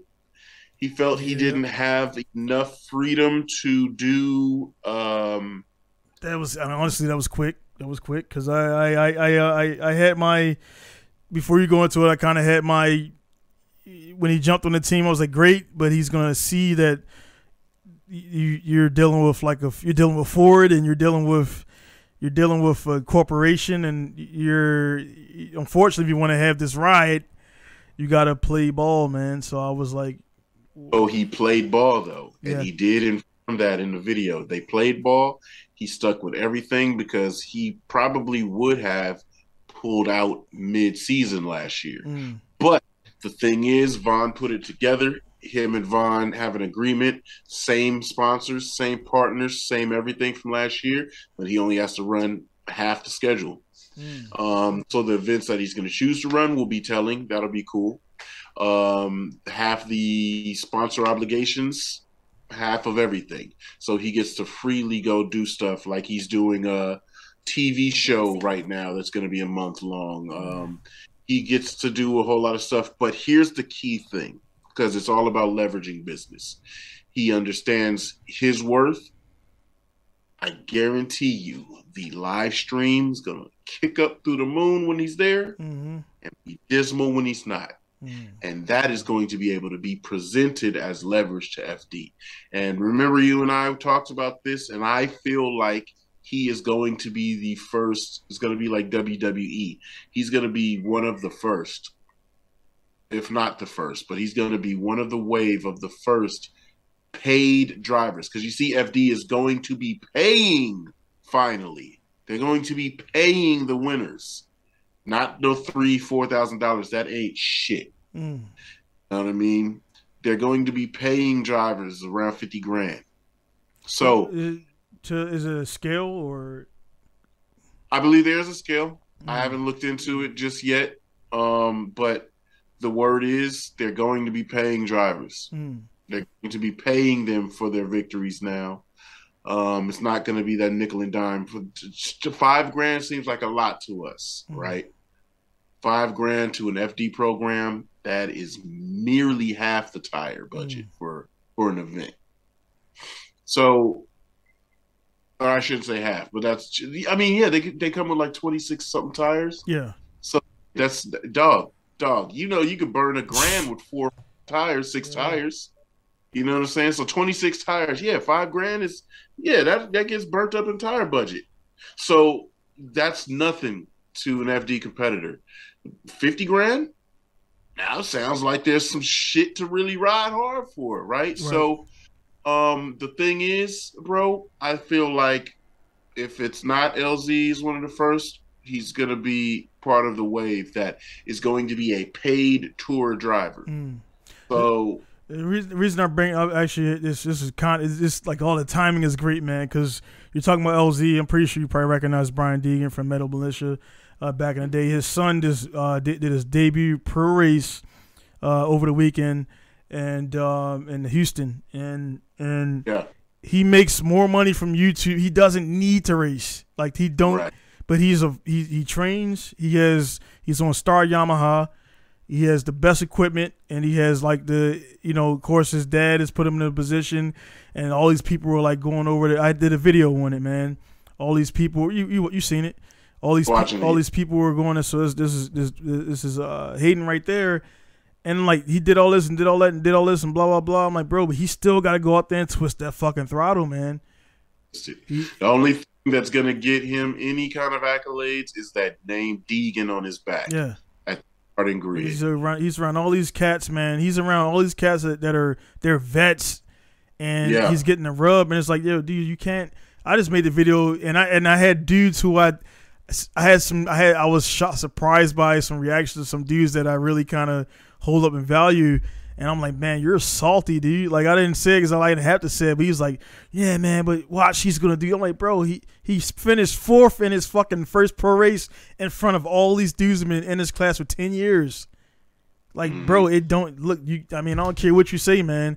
And the reason why the reason why the correlation doesn't make sense because, like you said, LZ is going to be one of the first paid. He's going to be one of the first guys that's going to make them really kick out money because he's like, bro, I don't have to do this shit, dude. I don't have to risk my life.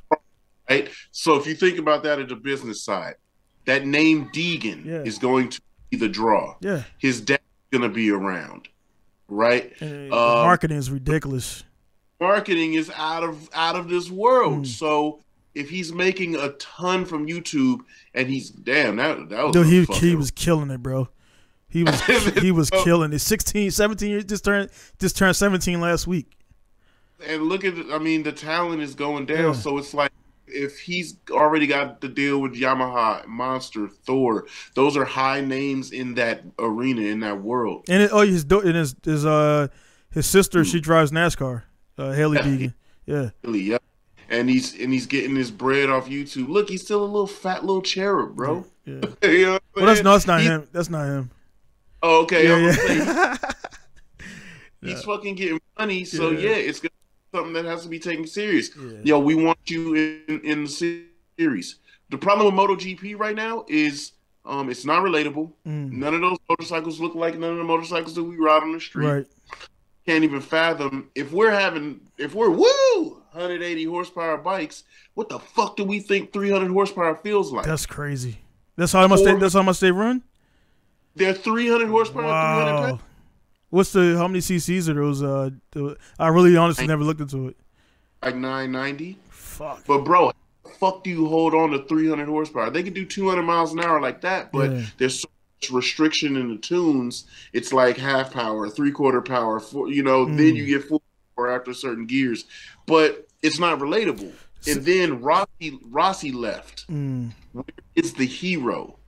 Where's the huge crowd draw? Yeah, everybody's got their favorite brands more than riders. Because I'll tell you 100% on, like, I fucks with Quartararo, but I'm there to watch Yamaha.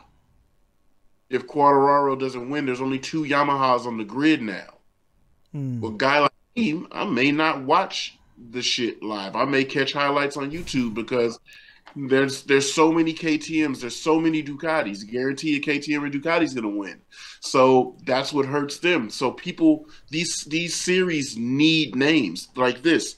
They need a Deegan. Dude, I feel like I'm because being a dad, you've been a dad. We got like I'm like I can only imagine what Brian's feeling, man. Like you put all that money. People think he got money, but that if he gets up there and crash and burn and do all that stuff, that's a lot of money wasted.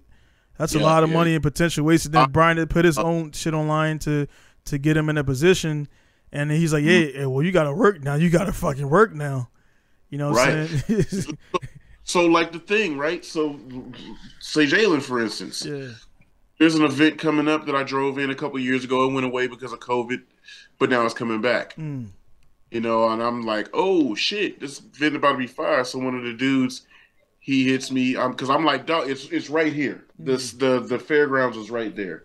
I'm like, bro, I'll street drive everything over there. Like, you know, if y'all, this shit gonna be cracking. He's like, yeah, I want to set up an event during the event that people have to battle you and your son. Like, they battle Jalen first. If they get Jalen, they got to go through me. I'm like, oh, that sounds great, right? But it's like, you know, the thing is I could do so much because then I know I'm going to do what I got to do. Right. Now, like, hey, Jalen, you better do work. Because hey, if they do that, that'll be hella funny. It'll be a crowd draw, right? Yeah. Hey, there's going to be a tandem battle. It's going to be a kid and his dad. You got to go through the kid. And then if you get through the kid, then you get to the dad. And like, how interesting, how funny is that going to be to look at, you know? But it's like the name, it's the gimmick, it's the draw. That name Deegan on that grid means a lot. It means a lot to the people in the FMX world. It means a lot to the people in the MX world. Well, so, and it's going to also make God. This is going to him by coming in, getting that fourth, and like, bro, you know it. There's 22, there's 40 bikes. Yeah, there's 40 bikes. When you're on that screen, they only show the top 20. That's it. So it's like, if you're not, it's like to even be at the bottom of that list. Like, there was one cat that I watch a bunch, AJ Cat and Zero, and he's a really good instructor.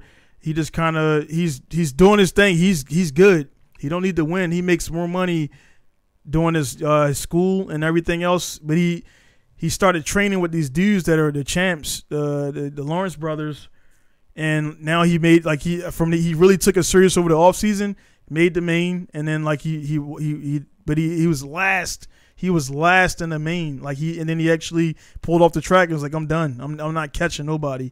So, but he worked that fucking hard just to make the main, and then you got all the top 20 guys that like they're working double hard and they're in it, but it's like.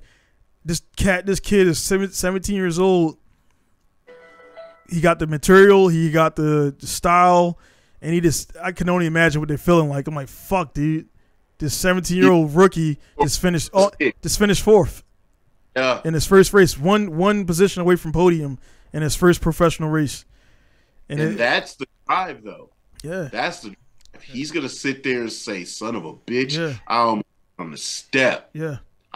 Got on the step. Yeah. I'm getting on the step. The Duty Pass was a 2-time MX2 champion from Europe, and he just blew by him, dude. I'm like, holy fuck, man! Like, it's, you know what I mean. So and the dude's chill. Like to say, he's very, for 16 years old.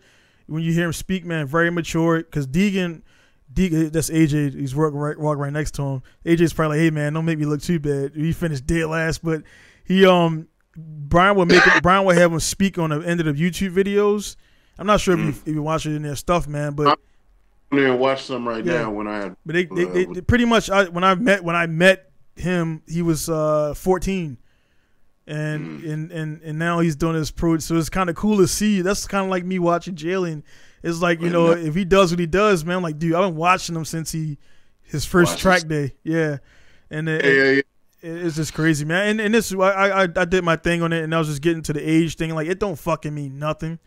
It's just preparation, man. Look at this motherfucker, man. The best thing that we can do is give them shit right there. And he's riding a monster, bro. Yeah, a lot of people understand what their factory joints run bro, like. They're giving a shit about that because he took that bike to amateurs and pretty much just murdered motherfuckers. And like that 250 is faster than stock 450. Yeah, bro. Yeah, dude. So I like the ride one is to see because the one guy is right. He rode his 250 like, bro, I ride 450s daily and this thing rips. They pull. I mean, think about how much strength they're using. Yeah, those things pull forward out of your body. Yeah, it's dope, man. I like it. And when young kids see the average motherfuckers, it's like, oh, he's riding motorcycles. You don't understand how hard that bike is. onto and go full power and use to his full potential. And they keep Bro, clean. Yeah, you got to. Yeah. I spent all weekend cleaning up the bikes and relining them. But dude, I mean, like I'm talking to Batten Safaglu. He rides the shit out of these fucking R3s, and I'm like, God damn. And then his actual bike is a F3RR MV Agusta, which is a 100cc. That bike is so raw, and to use those things the way that they do, and then he uses the R3 the way he does, and I'm like, God damn, I got so far to go. But see, me personally, in my head, I said I'm going to use the R3 the next track day, the big one I go to, not the kart track. Kart track is just practice and training. But the actual track that I go to, I'm going to use the R3 first, then I'm going to use the R6. And I'm going to stay on those two bikes. I'm going to bring the R1, it's going to be there, but the first serious use is going to be R3, R6. Then if I earn my way to the R1, I'll use the R1. But if not, then cool. And then I was just talking to Batten this weekend, and he's like, yo, he's like, I think the way you're going training on that R3, you're doing great. He was like, but don't just jump back on your R1 because it's not going to translate like that. There's so much power. There's so much weight and everything. He was like, I think you should jump on your R6 after. I was like, yep, that was already my thought. He's like, okay, cool. If that's what you're already thinking, like, good, go with that. Because he's like, you want to use your training. You don't want to jump on something and be like, whoo, shit, and just along for the ride and almost doing some of the stuff that you've been working on. You know, because I guess the weight and the timing is the weight and the timing is different from that to the R3. Yeah, I mean, think about it. If I'm riding R3 on a big track and I dive bomb a corner like really late braking, but I bring that thing down from 80 miles an hour to corner speed. If I do that, if I'm on the throttle that long, if I brake that late on the R1, I'm going to be doing 130 and trying to like, you know, hoping that fucker comes down if I late brake it. It can, it will, but in your head, you're thinking like, ooh, shit, did I push this corner that far? Or did I push it too far? Am I going to be able to get enough brakes and then ease off and trail it in and get it over enough to make a clean line? So the thing is, I've been doing so much kart track, and then when I take that same bike to the big track, it won't be thoughts. It'll just be like, ooh, this is easy. I got hella space. Ooh, I did this, boo, boo, boo. And it's another form of repetitive practice. Even though everybody's flying by me on the straights, even though whatever, the people that I catch in the turns and I rail ass, it'll be right on par with what I'm doing on the kart track. Then you step up to the next bike, which is a little bit heavier, but it's got more power, but it's not overwhelming. And then you treat that bike should start to feel exactly like the R3 on the small kart tracks. That bike should feel like that on the big track. Then once I do enough laps on that, then it's like, all right, let's go to the big boy. It's the same thing. You were like you posting in the comments like, hey man, hey big, you said something big, something like you too big for that bike, or he's like, nah, I got it, or something like that. You said it was like a lot of people, because a lot of people don't realize, man, like I told with the car stuff with translates, a lot of people are afraid to go backwards in like power, and they just want to, you know, they and I got out of it a while ago. Like, you know, of course, when you go to an event, you want to take like your best thing there. But like Tsukuba, so far I've been to Tsukuba. Every time I've been there, I took the S13 twice. I had a different car every time, because it's like I want to try the MR2 this time, and you can't register. Unfortunately, you can't have double entry because it do this stack. When you go there, we're gonna go there. When you go there, man, you'll see it's like bam, bam, bam, bam, bam. Thank you. It's like 30 minutes and done. Damn. And if you have like an issue, you're pretty much done for that session. So they don't fuck around, man. Tsukuba is like, bro, start time 8 o'clock, finish time 10:30, done. Oh, really? Oh, they done, bro. Like you there at 6 in the morning. Driver 06 gates open. They let you do your thing. Get to the paddock 7:07 sharp. Drivers meeting 07:30, first car on track, and then it's just like it's just no stop unless somebody goes off, and you know. But that also they'll fuck up your thing because they'll have to cut your session short. That's how they. That's a speed SF. Yeah, you got 20 sessions, and that's just 20 minutes period. If somebody crashes, and it takes 20 minutes to get them off the track. You lose your session, and the next group up lost their session because they were cleaning. So it keeps everybody like kind of like somewhat in check because you don't want to be the guy. You know what I mean? You don't want to. Yeah, exactly. You don't want to be the guy and everything, man. But yeah, man, it's kind of crazy on that stuff, man. And this, I know you said that, which comes down, Jalen's not interested in racing and stuff like that. He just want to ride, but I think he's going to want to put that stuff to the test and see how it is. For me, I'm going to do a few more, but I got that one out of the way just so I can now, when I watch this, like I know how hard it is to race a bike, dude. And it's a whole, I had respect before, but like I did 8-minute motos and I'm like, fuck, dude, these dudes are doing 20, 30-minute motos, man. Right. It's crazy. There's some races at the kart track. They do have race days. There's 4 out of the year. I'm going to do some just to see where I'm at, just to see how it goes, what it feels like, what the experience is. I'm going to do one. A wheel to wheel? Yeah, on the lightweights. Yeah. And just to get there, just to get in the mix, my boy, I talk to a lot of people on Instagram, a lot of motorcycle riders, instructors, trainers. It's funny, like I use Instagram how it's supposed to be used. I do talk to pro riders. Yeah. When they respond, I'm not, oh my God, hey, I'm such a fan. Yep. Keep it real. Hey, so I was looking at this and that and whatever. And then we start to have conversations. Now it's been weeks or months that we've been talking. I get good information out of them. They're watching my stories and then they'll give me feedback. Hey, yo, you're doing this great. You're doing this awesome. Keep working on this. Do this. Hey, clean this up. Do that. This. And I take that. I take that shit. When I was talking to my boy, he was like, yo, I've been doing this shit for years, dude. And he's like, I'm watching you and how you're respecting what you're doing, how you're taking it seriously. It's like I'm proud of what he was like. I'm proud of watching you do this shit because you're coming from cars to bikes and you're respecting the craft. It's like you're fully trying to do everything you can to properly be fast. He's like, so many people do not want to get on R3s. So many people do not want to get on Ninja 3.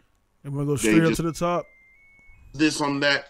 Hey man, fuck all that shit because I know how bad it hurts when I fall, dog.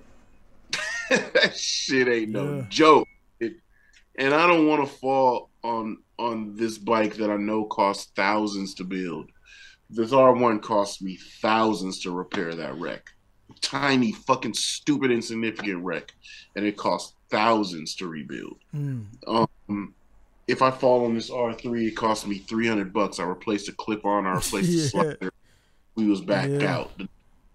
So that's a good thing of practicing on something like that. So when I go out there and I'm really putting the fucking screws to it, I'm a little bit better equipped to go fast. We're not going to say I'm always be fast, but I'm better equipped to go fast and I'm better equipped to do it safely, more aware and more, And when I went to the track, man, because it's like you when you get to the track, you automatically see, you know what you're doing, and then you see how fast other people are going. It's like you know where you're at. And so when I went to the track, man, I'm like, man, riding this 250, riding a 450, and then I see this dude cornering so fucking hard that the ground shakes. And I'm like, bro, like you hit that rut and it's just like the whole ground shakes. I'm like, bro, it's like if he comes off the bike, that same force is the force he's gonna go into the earth with. Oh. And I'm like, holy fuck! And then like you see the top class dudes, and then you realize these dudes would be like in 40th place. I'm like, what the fuck, dude? Like, I just did this. Is his mind again? The Deegan, 17 years old. It's like you would be 30 bikes behind this guy if you even make the main event. You know what I'm saying? Bro, you got to qualify. Local dude at my kart track with the orange Cowie. Dude is so fucking fast.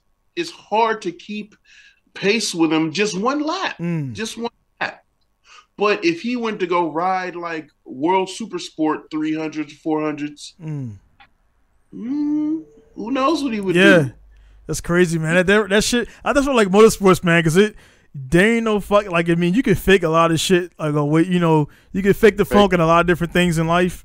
but like fighting and and top tier pro level sports, you see right away that LeBron is where he's at for a reason. Say what you want to say about him. Steph Curry is where he's at for a reason, man. Like there's a pecking order, man. You're clearly good enough or you're not good enough. And and then when people, I don't believe in like the being born with things. I just think some people learn shit quicker and their bodies are, a little bit different to adapt to it. So I think that's a thing, but it's like he just naturally got that, whatever he has, and you can train all you want, but you're never going to get that. Oh, like the kid that shows up there, he's 15, 16, Adrian something, I forget his name, but he's like 15th or 16th in Junior Cup developmental series for Moto America. Right. 15th, 16th. Yeah. So the track, that motherfucker is faster than any person there multiple times over. And he's only been riding for 2 years. It's crazy. 2 fucking years, dude. Yeah. And he is so fast. I went on his Instagram last week and I looked back 2 years ago. He went to Fun Track Days Young Racers program, which is a free program that they offer to kids 16 and under. If their consent, you can get your bike, go on the track for free, and get taught by instructors. That was 2 years ago on his Instagram. This motherfucker is in developmental Junior Cup Moto America right now. And he's fast, dude. Yeah. He's fucking fast. But then when you look at the rest of those kids, he's 15th, 16th in standings. And when he comes to the local place, any of the stars of the local watering hole look like mortals, dog. Yeah. He's so, I'm telling you, this shit is nuts. He's so fast. Even on, like, if he came out with a KX65 on slicks, it does not matter what you're on. Yeah. He's going through corners so fast. He does not break so late. He uses the corners from beginning to end. It's insane, dog. So those are the things where it's like what you're saying. That young boy going and doing 4th place. I'm about to show you some little. You remind me of I just met this little dude. Well, I didn't meet him. From a dude named Little Timmy. And is it right here? Yeah, I think this is the one. So this is a little kid. Yeah, so this is a kid right here. So this video, I followed them from the video. I think this is it. Yeah. So cut it up a little bit, but the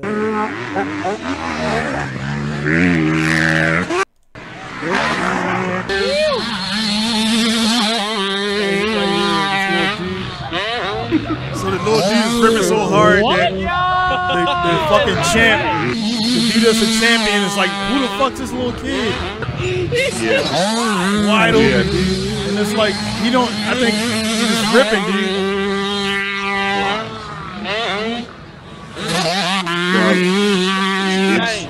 You can't stand in the way of these kids. Yeah. They're fucking, and they're gonna run you over. You know? But it's like the dude that he they see so many people a day that it's like, whatever, I do this too. But like to have like Jet, I'm not sure how, but Jet, man, he's just turned 19 and he just got the motor world by his balls, man. Got his own I'll check it out. That's the guy you talking about? This is Botten. This is the guy I've been talking to. That's been giving me like okay. Tips and shit. Look at this motherfucker, dog. This shit is maxed the fuck out. This is nuts. So where's he? Oh, you got the blue check, so he definitely got up there. He's from Turkey. Okay. But he rides World Supersport. Yo, I could only. And the thing is, man, people like, it looks slow. Like, that ain't slow, man. That's slow, dude. Yeah. He's dragging knee for like 5 seconds. Yeah, it's like 40, 50. Look at the elbows down. Damn, son. He's full throttle. If you're listening to that audio, he's got it cracked wide open. Let me turn it up. He is cracked wide open. Look at his arm. His elbow just fucking yankees on the butt. But again, if I ever get to about 60% of how he can ride, yeah, I'm pleased. This is practice for him. That's practice. What he rides in real life for work is a very, very high level motorcycle. Oh, so it's a practice bike? Yeah, that's bullshit at his brother's kart track. You know, what he rides in real life is what, you know what I mean? Way more power. Way, you know. Let me click on this. Dude is a champion from 300. He's a. And it's funny. Oh, it's see, funny. See the little drift right there. Oh, dog, yeah, getting wild. Wow.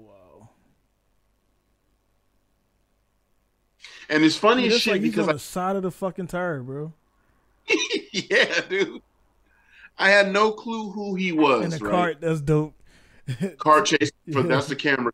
Yeah, okay. But see, no clue who this dude was. I was following him because of. Is that his actual bike? That's yes. Okay. So I was following him because he's jamming on these 300s, and he was riding with who I was actually following, Top Rack, who was the former world superbike champ. Yeah, they practice on everything, dude. And I was shocked to see how many of these guys ride motocross. They do because it's conditioning. You ain't nothing that physical. You're leaning and everything. You're not doing everything motocross physical. Motocross, very, very high conditioning. Right. So, you know, go to the one on the left. Go up, left. Go to the left right there. Here? Down. Oh, my bad. Down. Here? Yeah. I mean, they brawl. Look at this. This is like sparring. There's no, you know, you better take over. I'm taking a position every time. So he's riding with his brother, his trainer, his look. It's just like he's bumping him. Yeah, I'm gonna muscle you the fuck out, and you better take it back. Because I love you. I care about you. I'm training with you. They don't when you out there on the track. So you better know how to fucking handle it. You better run hard. You better, you know, fight. Ran off the track. Yeah, he took that shortcut. So his brother, is he kart or is he? I'm pretty sure he ride a bike too, but is he his kart tracks? His brothers. It's like they're in it's the conglomerate of greatness. You got Top, you got Keenan Safoglu, you got him, you got their other little homie that's riding for Cowies. And this dude in like 10 years. He's already yeah.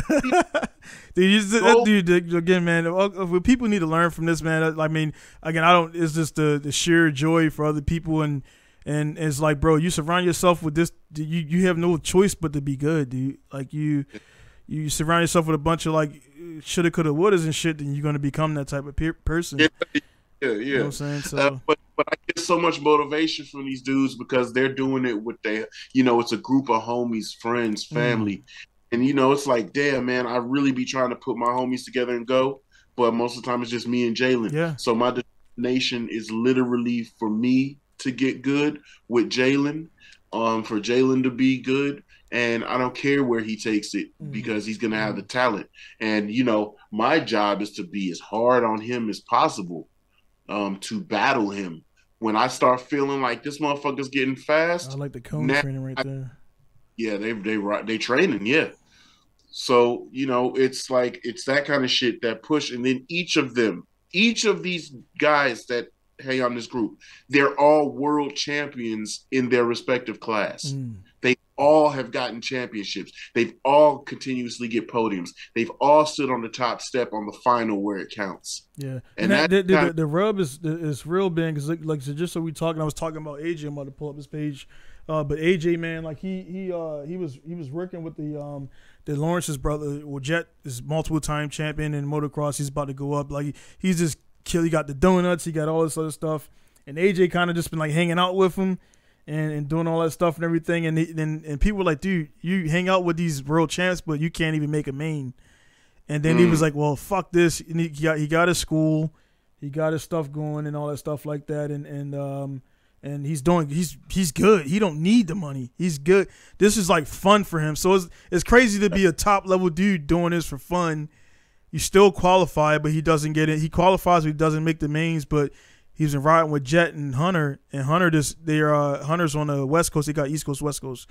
So Hunter's going to probably win the Wishcom. Jet's going to for sure win the West Coast, and they hang all the time. And then he's not making mains. They was like, dude, come with us, do this and this and this, and it's going to suck, but we'll get you there. And then like bam, he comes out first race of the season, makes the main.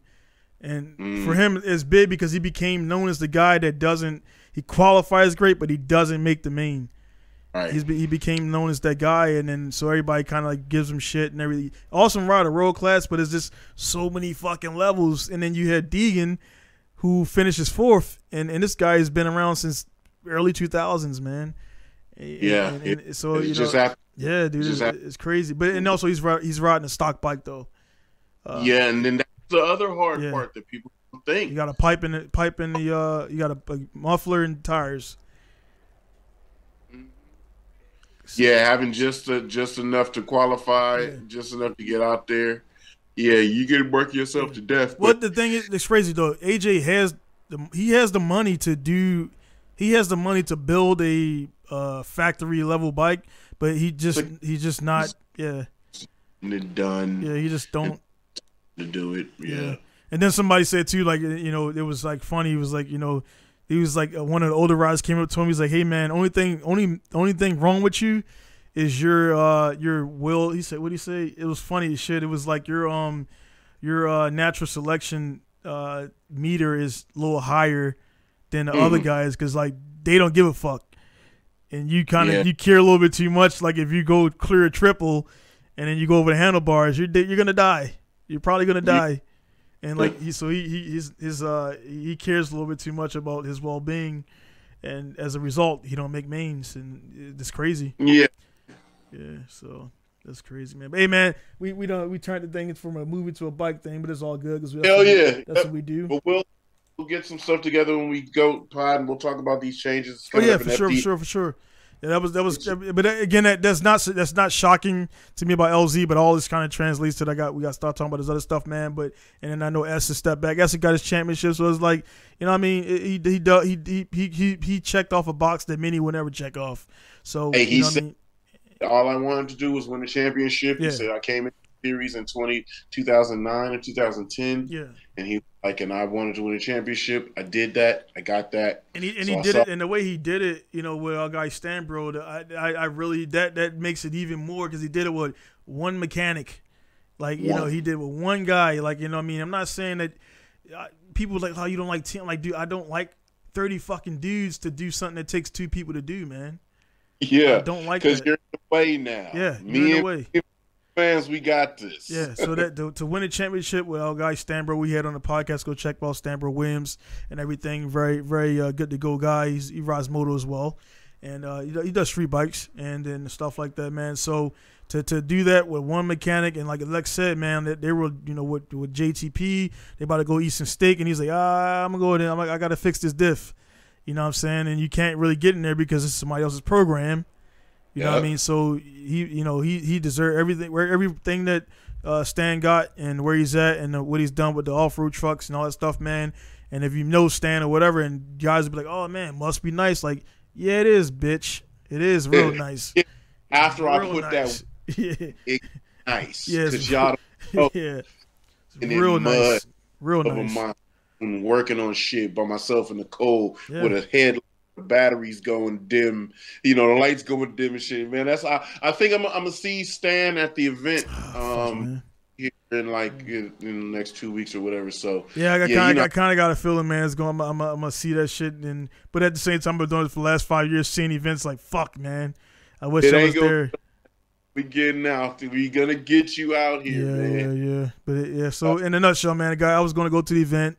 And some other stuff which I talked to Lex about is transpiring, and you guys will see shortly. So, like I said before, everything ain't gotta be posted, and you just gotta be careful who you talk to shit about, man. So, it's just it's strategic and you guys are seeing it. You'll see some stuff about it. So nothing spectacular, but still, it's something that I don't got right now that I'm going to have in a few weeks here. So it's getting on the ship this Saturday, and it'll be everything. So man, that'll put that that's what people don't really get, man. You sacrifice to start a business, you sacrifice within the business to keep it to move it up. I could have kept doing the same shit and just like made enough to just pay rent every month, but it's like ain't what I wanted to do. That's not what that's not comfortable either. It's I mean, look at my fucking facial hair, man. Like shit getting gray. Yeah, getting grays, and I don't show it outwardly or go online and bitch about it and make memes about it, but you can't deny when you got deadlines and your wife's like, "Hey man, so what the fuck's going on with that money?" You know, real, yeah, real. Man. Yeah, man. I'm excited to see what you do with this edition, and that's gonna help. Oh, I'm gonna make that money back within months. Yeah. Shit back, so. Those sacrifices. Like I said, I'm probably going to tap in on a live stream with Twitch or something. Just so everybody that didn't get to come will get to talk. Oh, yeah. And but we're gonna have more, man. All right. We're gonna have. It's looking really good. It's looking super promising, and we're 2 weeks out from the event, so I think it's gonna be great. I remember you told me about it. Goddamn springtime. I know. It was like spring, summertime. It was looking in the air, confusing all up until last month, a couple weeks ago. And my bad. If you talk to, I definitely want to get old on, man, because we talked about it before New Year's. Because I mean, that post came out, and then people kind of like, nah, there's gonna be more than black people there. Come the fuck on. It's a name. It's a name of the event, and so everybody probably like, yeah, man, come on, son. Very literal when they're offended. Yeah, it's like, bro, come on, man. Like you really fucking thought that was gonna be the case. Yeah, I don't care about people that get offended over things that are absolutely meaningless. Yeah. That kind of shit is just like I can't waste time. Yeah, no, not at all. To have a debate with you on something that is such the simplest. And when I explain it to you, then you're like, oh yeah, and in your own self. I was that offended over that for nothing. So you're not going to back your offense down. You're going to, how people are when they argue. When they find out they're stupid, they're not saying, oh, my bad, I was stupid. You can either stop or keep going. Just keep digging so out. Hard. Yeah. Just keep that's digging. What I don't have time for. Because I noticed the second that you noticed. Oh, yeah. And so then when you don't have self-accountability, then to me it just makes me like, see, I knew this was a waste of time. So a lot of people that's how it ended up working out very great, because a lot of people, Mike and I got to explain it. Mike, we put it on his vlog, and then literally that day shit just went up. Oh yeah. And that's why I was like I seen it, I was going to comment, or I did, and then I'm like, well, this is gonna work great, because number one, they're gonna dispel a myth, whatever the fuck they're thinking about, and then it's gonna, and like you said, the whole nobody want, but negative publicity or whatever he says, publicity. It's like either way you're talking about it or you're looking at the product. So I knew, I was like, man, this shit. I'm like, that's why I was trying to hurry up and get, because I'm like, man, this shit's gonna sell out. And what's the status? Is it fully booked or at this time? Fully. We just. And probably when this comes out, hopefully we'll be right there or going to it or whatever. But we've even opened more spots. Because the thing that happened is we're like, hey, y'all do know everybody can drive, right?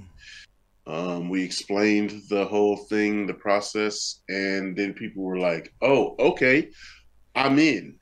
And so then we sold the 50 slots, and now after we sold the 50 slots, and this is just serendipitous, this just happened.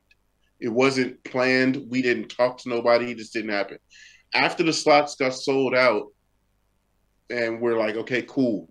Track is paid for. This thing is paid for. Everything is done. It was already paid for, but it was out of our, our own efforts. But now it's like, cool, break even. Fine, we're good. Everything's fine. You make money. Hurt shares it, and then Mike does it, blah blah blah blah blah. Now people are, hey, yo, I'm trying to get a spot, but I don't see it available on the website. Yep, sold out. Come hang out with us though.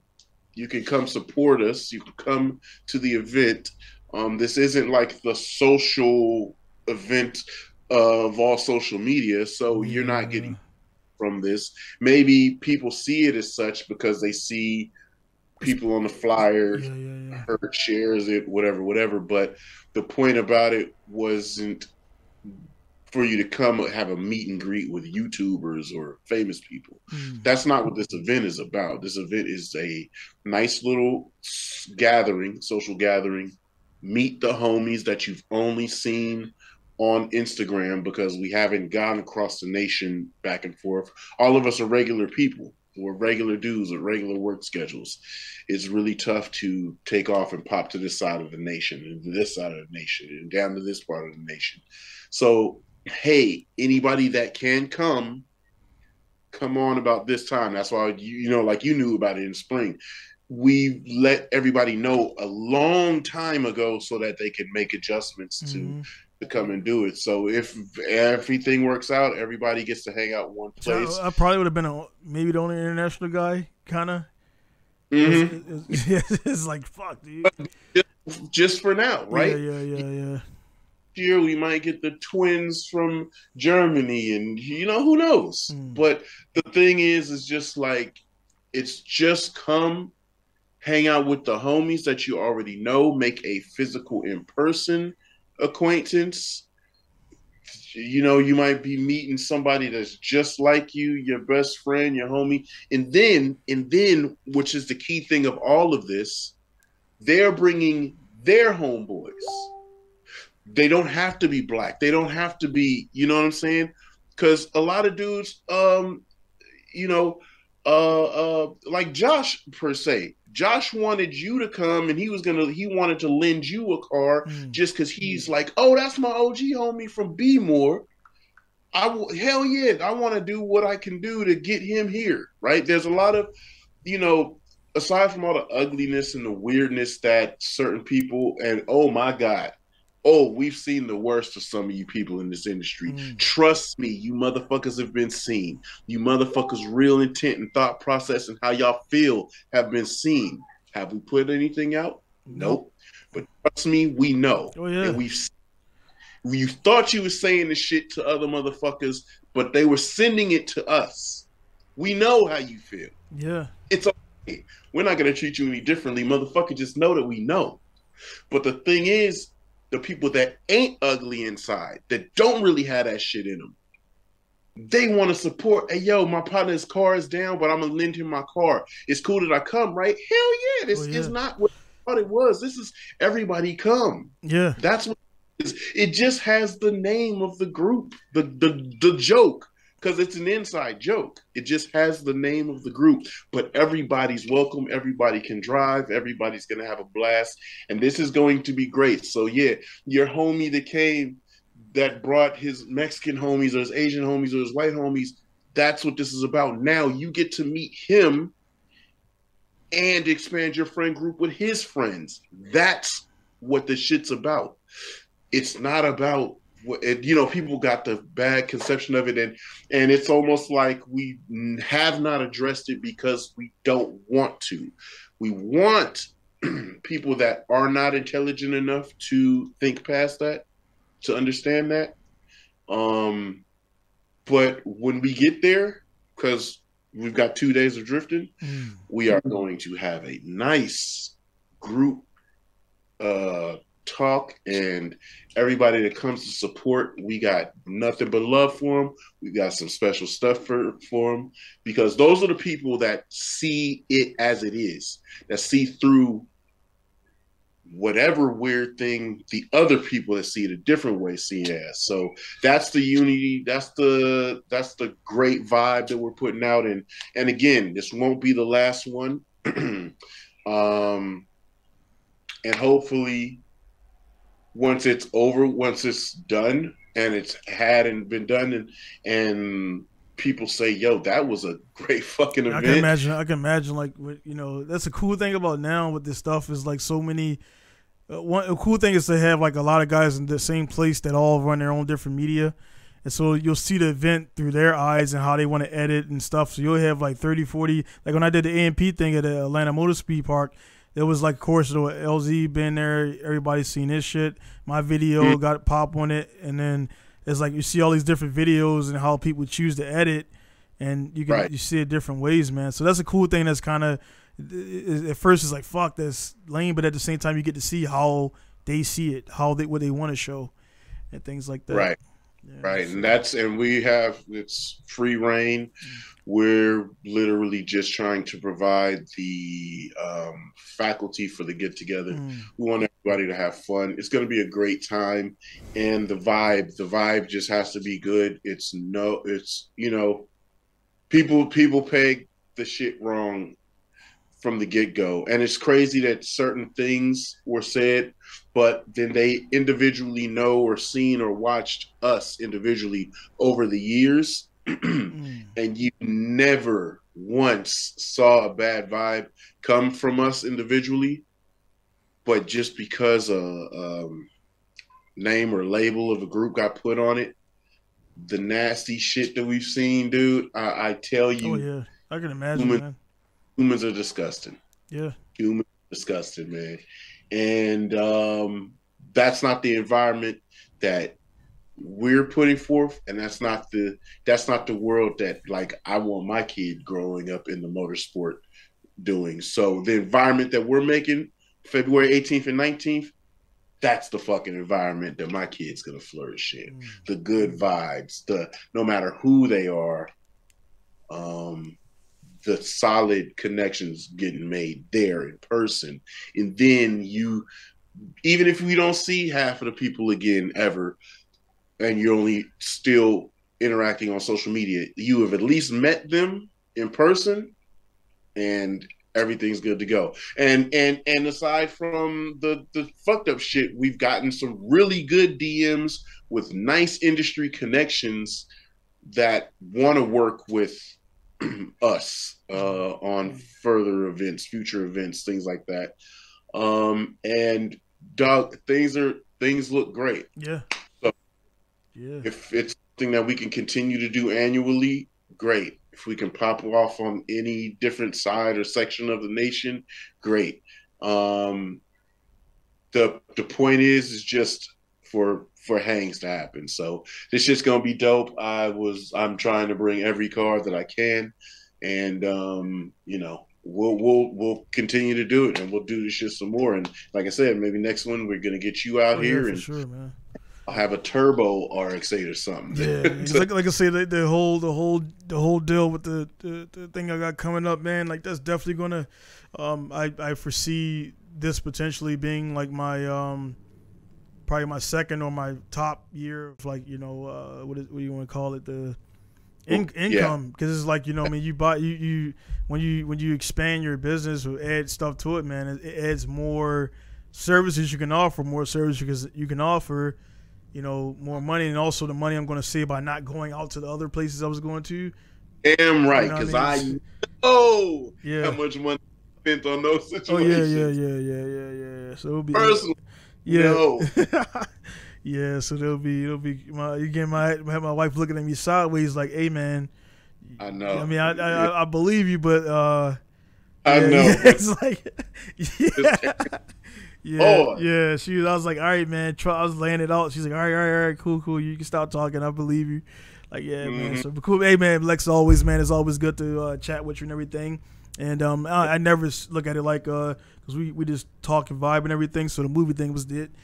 So I mean, I'm gonna clip some stuff out of this and then throw it up and everything. But we could definitely talk about this more in depth next time. And again, I want to definitely get Oaf on and chop it up with him and everything, man. So again, it's gonna be Donnie signing off from Masao Japan, Pinku Style, and you guys want to see the movie there, it's gonna be down in the links. You can watch it.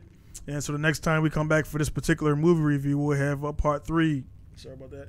We'll have part 3 of the Shuto Kousuko, and it's gonna feature the white FC3S, man. So it'll definitely be a good one for Lex, man.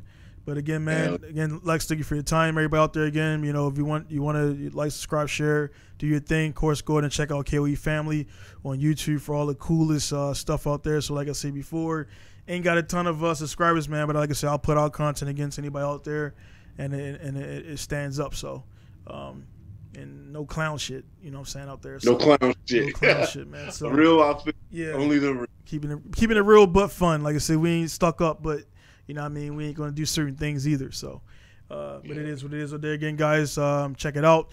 It's gonna be Diane signing off from Masao, Japan. Lex signing off from Richmond, California. CA not VA. We'll see you guys later. Peace.